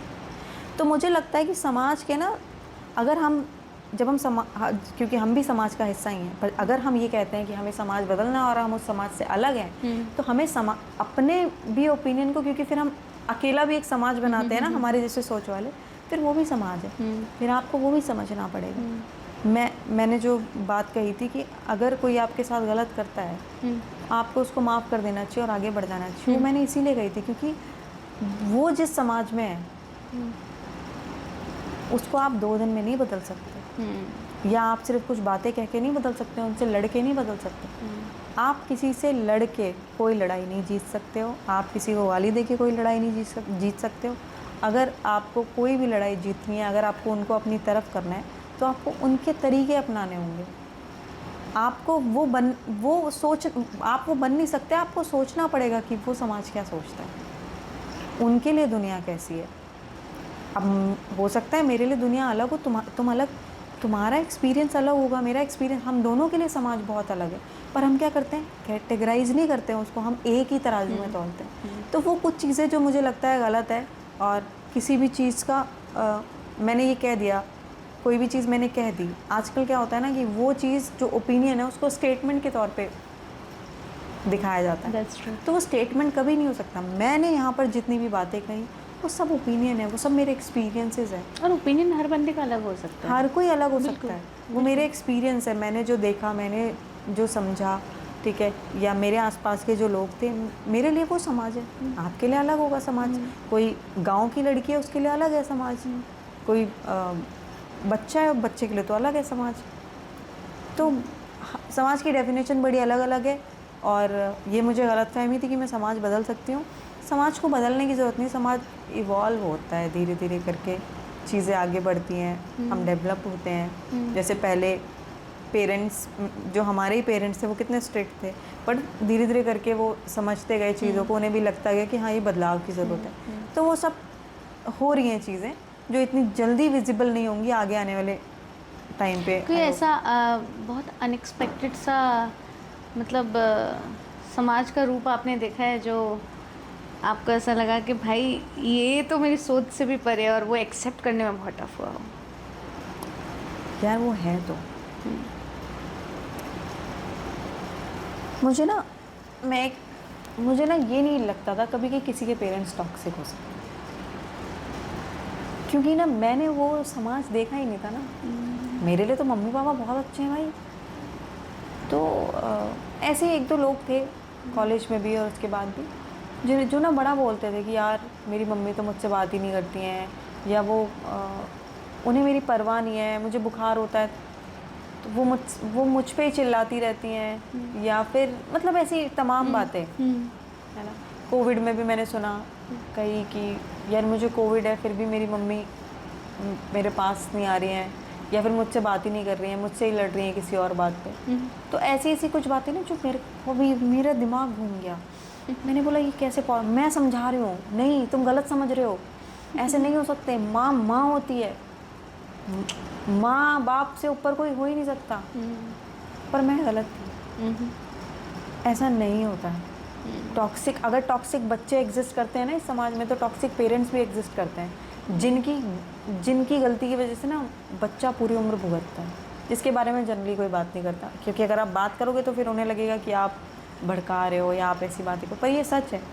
अब कितने माँ बाप हैं, एक मैं तब छोटी थी, बहुत ही छोटी थी, मुझे ऐसी, मैं 1-2 दिन पहले इस बारे में बात ही कर रही थी, तो मेरे ट्यूशन में एक लड़की आती थी, तो वो ना आके बताती थी कि मेरे पापा ना मुझे बहुत मारते हैं, और वो कोई अंकल आते हैं घर पे और वो ऐसे पता नहीं वो गलत जगह मेरे को टच करते हैं, ऐसे करते हैं, पापा उनको कुछ नहीं बोलते। अब हमें लगा ये कहानियाँ बना रही है, पता है बच्ची ना वो जली हुई मिली थी कुछ दिनों बाद। तो पता है ये जो चीज़ें हैं ना, ये हमारे ही समाज में है, वो हैं, वो एग्जिस्ट करती हैं। हम बस क्योंकि हमारे आसपास सब अच्छा है तो हम वो पहलू देखना नहीं चाहते, हम डरते हैं। मैं भी डरती हूँ, हर कोई डरता है, हर किसी को लगता है यार क्यों पढ़ना, क्यों सुनना, अरे ये तो ऐसी बोल रही है, इसको तो क्रिप करने की आदत है, ये तो रोता ही रहता है, ऐसे कैसे किसी के माँ बाप हो सकते हैं। नहीं, बच्चे होते हैं ऐसे, इंसान ही तो है ना। अगर कोई ख़राब इंसान है, वो कल को माँ या बाप बन जाए तो वो बदल जाएगा क्या? वो तो वही रहेगा, उसमें क्या बदलाव आएगा? उसकी अंतरात्मा तो नहीं, फितरत तो नहीं बदल सकती ना। तो वो चीज़ें हैं, तो कुछ ऐसी चीज़ें हैं जो मुझे लगता है कि ये फिल्मों के थ्रू भी दिखाई जानी चाहिए, और वैसे भी एज ए सोसाइटी मिल के काम होगा तभी परिवर्तन भी आपको होगा। लगता है कि सुना नहीं जाता है किसी में आज की दुनिया में, कि कोई सुनना नहीं चाहता कि क्या चल रहा है? अब इसको एक मैं बहुत सिंपल से एग्जांपल से आपको बताऊँगी कि कॉर्पोरेट में हम वर्क करते हैं, ठीक है। अच्छा, मेरे लिए जब मैंने पहली बार नौकरी करनी शुरू की बहुत नया था, क्योंकि आई एम एन एडवोकेट, हमने तो वकालत करी है, हमें तो पता ही नहीं कि क्या फॉर्मेलिटी होती है, क्या होता है। हमने कॉर्पोरेट में काम नहीं किया, जो भी था। तो उधर आया गया कोई भी दूसरा बंदा, hi hello how you, oh I am good good good good. Now I am like कि if I'm not good, if I'll tell you no I'm not good, what you will do then? कोई नहीं सुनेगा। Will you listen it कि no I am not feeling good? ज़्यादा से ज़्यादा ये बोल देंगे it's okay, take care. Oh yes yes yes.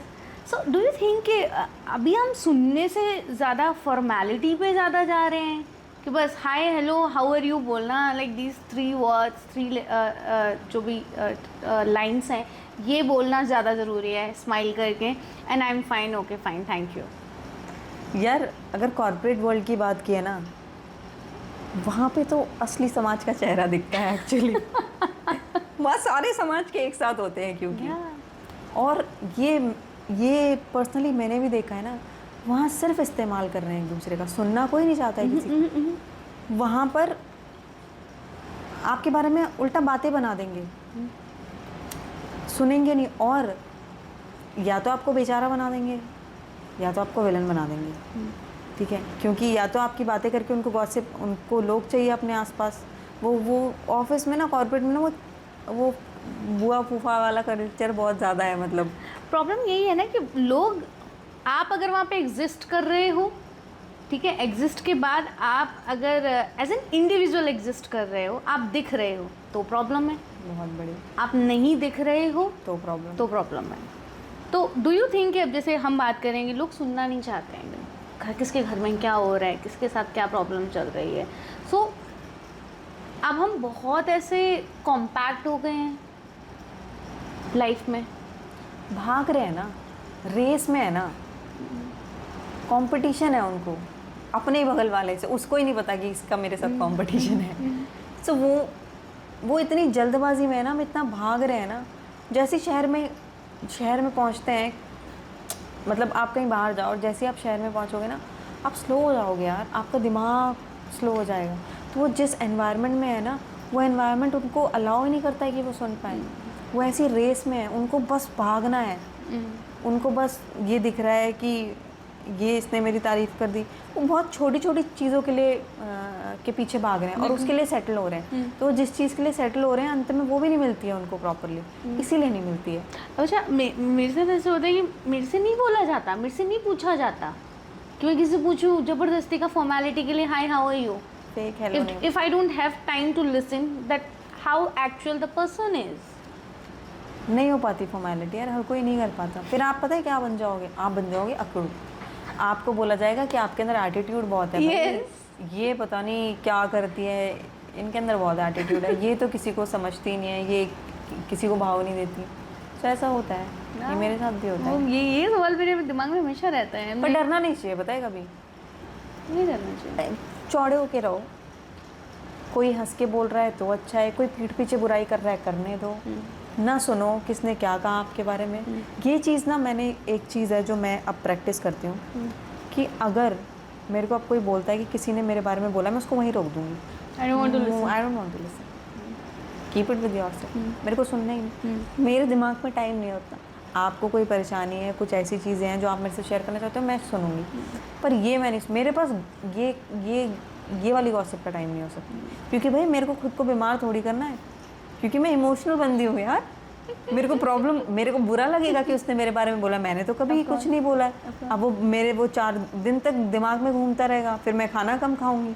इससे अच्छा है मैं ना पूछूं कि भाई क्या बोला। ये भी आपको अपने दिमाग को ट्रेन करना पड़ता है। हाँ। वरना आपको क्यूरियोसिटी होती है कि भाई ये क्या फिर बोला। आप सोचते रहोगे, आपने उधर तो रोक दिया, बट ना सोचते रहोगे यार बोला क्या होगा उस बंदे ने। तो अब मैं, पर ना ये मैंने करा है, ये अच्छा लगता है कि कोई क्या बोल रहा है अपने तक रखो, सुनना ही नहीं है मेरे को। कोई बात, गाली देनी है 2 और ऐड करके दो, मेरे को सुनना ही नहीं है, कोई फ़र्क नहीं पड़ता है। सो अब मैं चिल हूँ। जनरली ये होता है कि लड़कियां अगर लेट आ रही हैं घर से, घर लेट आ रही हैं, तो वो लोग बोल जाता है अरे उनकी बेटी देखो लेट आ रही है, उनकी बेटी ऐसी, उनकी बेटी से देखते हैं ऐसे। हाँ, ये होता है। आपके साथ सिनेरियो काफ़ी बदल गया, चीज़ें बदल गई, लोग ऐसा भी बोलते होंगे आपको दोबारा शादी कर लेनी चाहिए, या कैसे रह रही हो अकेले, बहुत सारे डिफरेंट थॉट प्रोसेस होते होंगे। कभी ऐसा कुछ सुनने में मिला है? मैं सुनती ही रहती हूँ ये बातें। मैंने ना यहाँ पे कुछ फिट कर लिया, तो वो यहाँ से बोलते हैं, मैं यहाँ से निकाल देती हूँ। तब मुझे लगता है कि उनके अपने कंसर्न है। मैं 2 तरफ से देखती हूँ चीज़ों को, तो मुझे लगता है कि यार उनको लगता होगा कि आप मैनेज कैसे करेगी, क्योंकि जनरली सोसाइटी में ऐसा है कि आप मैनेज नहीं कर पाओगे या कुछ ऐसी चीज़ें। दूसरी चीज़ उन्हें लगती है कि ज़िंदगी बहुत लंबी अकेले नहीं कटती है। और तीसरा उन्हें लगता होगा कि यार ऐसे कैसे नहीं कर रही है, इसको तो कर लेनी चाहिए। अगर मैं नेगेटिव इसमें इसके अंदर बहुत इंडिपेंडेंस आ रही है, क्यों नहीं कर रही है। तो ये तमाम बातें हैं, मैंने भी इन चीज़ों के बारे में बहुत सोचा और मुझे लगता है कि जीवन में आपको वो काम बिल्कुल नहीं करना चाहिए जिससे आपका 1% भी मन हिचकिचाए, क्योंकि लाइफ की ना कोई गारंटी नहीं होती है, वो किसी इंश्योरेंस के साथ नहीं आती है, ठीक है। दूसरी चीज़ जो तय है ना वो तय है। मैं उस चीज़ के बारे में मैं सोच ही नहीं पाई हूँ। मुझे नहीं पता मैं क्यों नहीं सोच पाई, मेरे पास इन चीज़ों का जवाब नहीं है, ना मैं सोचती हूँ और ना मेरा दिमाग कहीं जाता है। मैंने अपने ऐसे प्रायोरिटी सेट कर रखी हैं, तो एक बार में एक ही लड़ाई, उस वाली लड़ाई पे मैं आई नहीं होगी, अभी वो मेरी फाइट ही नहीं हाउ है। To train this mind set in a way? इसमें कोर्स करने पड़ते हैं कुछ। ये सेल्फ रियलाइजेशन के कोर्स होते हैं। आपको अगर अपनी हिम्मत पता है ना, मतलब मैं ये सच बोल रही हूँ, अगर आपको आपकी हिम्मत पता है ना, तो 10 सवाल आ जाएं, आप गुस्सा नहीं करोगे। आप ये सोचोगे कि अगर कोई बोल रहा है ना, ठीक है यार, उसके कंसर्न है, हो सकता है बुरा ना हो सामने वाला, बट अगर आपने ये सोच लिया ना कि यार ये मेरे को कैसे बोल रहा है, तो आपको फिर बुरा लगेगा, क्योंकि आप इमोशनल हो। मैं बहुत इमोशनल हूँ, मैं इसलिए डिटैच रहती हूँ।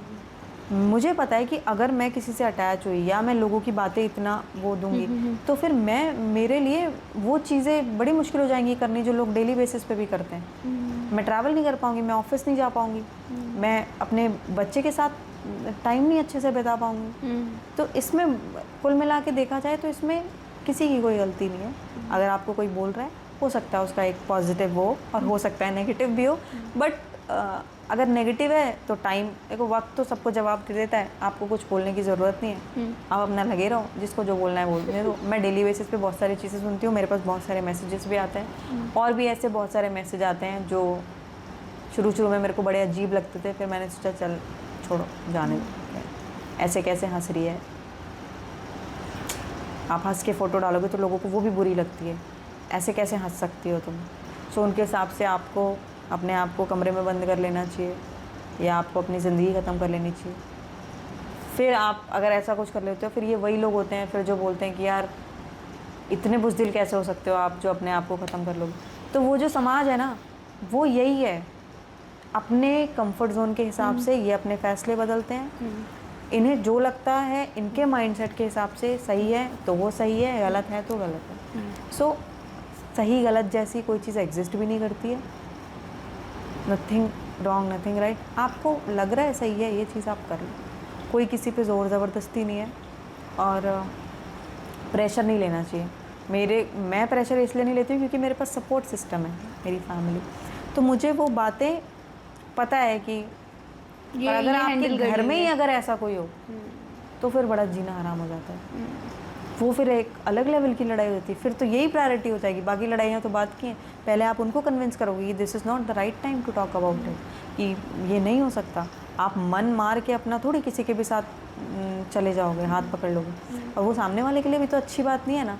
जब आपका दिल ही नहीं है, दिल नहीं लगा है उस इंसान के साथ, तो किसी की ज़िंदगी क्यों बर्बाद करनी है। अच्छा, राइटिंग आपका हमेशा से एक बहुत मुझे ऐसा लगता है हॉबी भी रहा है, पर्सनल, एंड साथ ही ज़्यादा मैं बोलूँगी कंपेनियन ज़्यादा रहा है।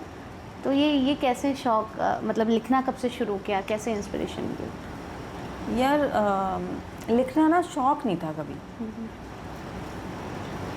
क्योंकि मैं एक ऐसी इंसान हूँ कि मैं खुल के अपनी बातें कह नहीं पाती। तो मुझे बस किसी को सुनानी थी, जो मुझसे सवाल जवाब ना करे, जो मुझे समझाए ना, जो मुझे ज्ञान ना दे। तो बचपन से ही ना मैं लिखती, मतलब मैं आई वॉज इन 5 और 6 में, बहुत टूटी फूटी हैंड राइटिंग में मैं लिखती थी। तो मैंने हमेशा से डायरी में लिखा है कि मुझे आज ऐसा लगा, वो बच्चे लिखते हैं ना वो डायरी। तो उसके बाद से धीरे धीरे करके लिखने की जर्नी शुरू हुई। फिर एक दिन क्या हुआ कि कबाड़ी वाला आया था, पहले हम दिवाली के टाइम वो करते हैं ना, कबाड़ निकालते हैं, किताबें निकालते हैं। तो कबाड़ी वाला आया था, तो मम्मी ना उसको किताबें दे रही थी। अब मुझे बड़ा दुख होता है, आप किताबें दोगे ऐसे, तो मुझे लगता है पढ़ने के लिए दे दो किसी को। अब वो भी फाड़ के उसको फाड़ के वो रद्दी में बेच देंगे तो उसका फ़ायदा नहीं है। मैंने ना, मेरे दिमाग में एक थॉट आया, मैंने सोचा कि यार ज़माना ज़माने सा ना रहा, सोच बदली तो किताबें रद्दी हो गई। फिर ना उसके बाद से ना मैंने फिर ये इस तरीके की चीज़ें लिखनी शुरू कर दी, धीरे धीरे करके मुझे और मज़ा आने लग गया। फिर मेरे दिमाग में कहानियाँ घूमने लग गई। जैसे मैं किसी से भी मिलती हूँ, कोई मुझे अपने बारे में थोड़ी भी चीज़ें बताता है, तो मेरे दिमाग में वो पूरी इमेजिनेशन, पूरी कहानी चलती है कि मैं इस चीज़ को कैसे सब तक पहुँचाऊँ, कैसे बताऊँ। तो वो चीज़ें रही, वो शायद हैं अंदर, जिसे मैं कभी निकाल नहीं सकती। मतलब इतने लंबे गैप के बाद भी मैं अपने अंदर की कहानियों को मार नहीं सकी। तो मुझे नहीं लगता कि लिखने से बड़ा मेरे लिए कोई रामबाण है, या किसी के लिए भी। लिखना हर किसी को ही चाहिए, क्योंकि आप भी या कोई भी इंसान हर किसी को ना वो सब कुछ नहीं बता सकता, कुछ तो रह जाता है। बिल्कुल। आप चाहे अपने पार्टनर से भी शेयर कर लो, फिर भी कुछ ना कुछ रह जाएगा। तो वो जो कुछ ना कुछ है ना, वो भी निकाल देना चाहिए मन से, वो लिख देना चाहिए। कभी कुछ ऐसा हो जाए, कुछ राहुल के लिए लिखा हो या प्यार के लिए, किसी भी चीज़ के लिए, कुछ आपका मोस्ट अगर फेवरेट समथिंग कुछ हो। फेवरेट एज एन एक याद है, क्योंकि मुझे याद रहती नहीं है चीज़ें, तो मैं एक मुझे याद है, वो मैं सुना देती हूँ। रुक कर किया सदियों जिसका इंतज़ार, रुक कर किया सदियों जिसका इंतज़ार, वो ख़तों में लिख किसी और का नाम लाया है, और मेरे बेताब मन को क्या खूब बहलाया उसने, जाते जाते मेरे हिस्से भी एक गुलाब लाया है। क्या बात है। I think you are talking about Rudra. Yeah very nice, very nice. So at last Jyoti, मुझे ऐसा लगता है कि ये ऐसे टॉपिक्स हैं जिन पे बहुत लंबी बातें हो सकती हैं, बहुत सारी चीज़ें ऐसी हैं, and I am literally looking for maybe the next meeting where we can talk about more sure. some issues, some things, some experiences if you want to share.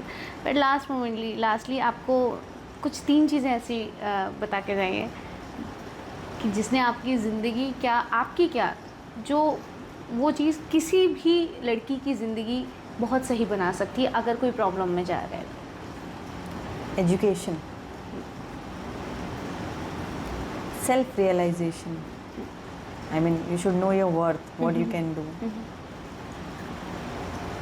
Plus तीसरी चीज़ है विश्वास, भरोसा खुद पे। आप पूरी दुनिया पे भरोसा करते हो, अगर आप खुद पे नहीं करोगे तो बड़ा मुश्किल। एजुकेशन, इसलिए एजुकेशन आपको हाथ फैलाने से रोकता है।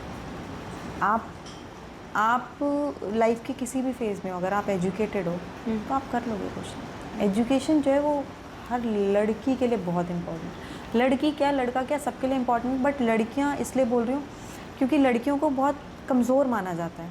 तो क्योंकि वो बेचारी और अबला ऐसा ट्रीटमेंट है।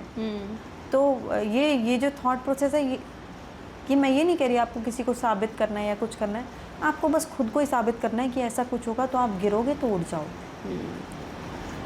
बिल्कुल। Thank you so much.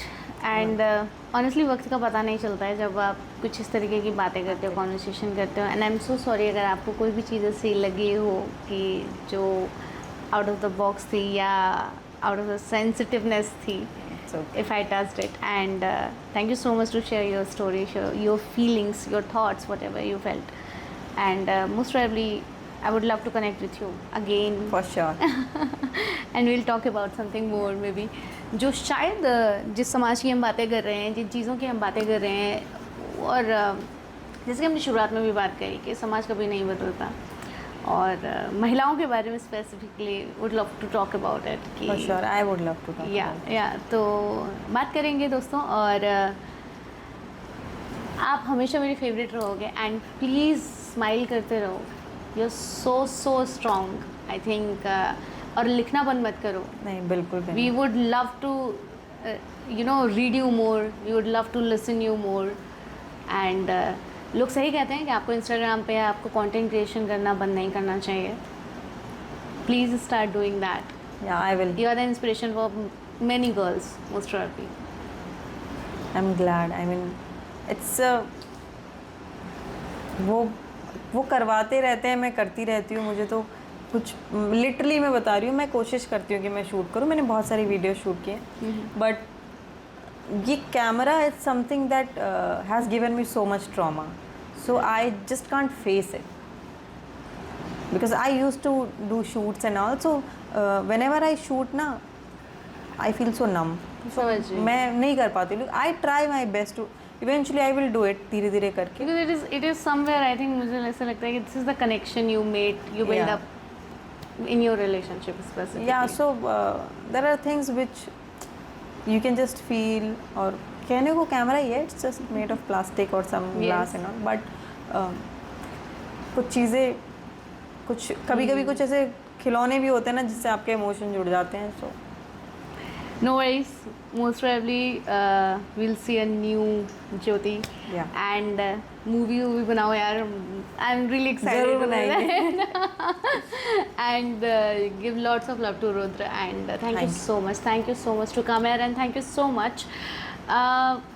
This is a very personal journey. It is not something कि मतलब कोई इससे बहुत ज़्यादा लोग रिलेट करें, बट यस मुझे ऐसा लगता है मोस्ट प्रोबेबली लोग रिलेट कर सकते हैं. बहुत सारी चीज़ों के बारे में हमने इन टॉपिक्स के बारे में बात करी है, महिलाओं के बारे में बात करी है, समाज के बारे में बात करी है, जो बहुत जनरल है, बहुत ही जनरल टॉपिक हैं, जो जिन चीज़ों से हर बंदा, हर लड़की, हर मिनट, हर घंटे जूझ रहे हैं. So if you also have such a story, write down us. आपको कैसे हमारे थॉट प्रोसेस मतलब हमारे थॉट्स लगे हैं, कैसी ऐसी अगर आपको लगता है कि आपके आसपास कोई ऐसी कहानी है तो please write us down. And most probably हम और ऐसी नई कहानियाँ लेकर आएंगे और ऐसी बहुत सारी बातें लेकर आएंगे, बहुत करेजियस पर्सनालिटीज़ को लेकर आएंगे. So keep watching us, keep loving us. Thank you so much.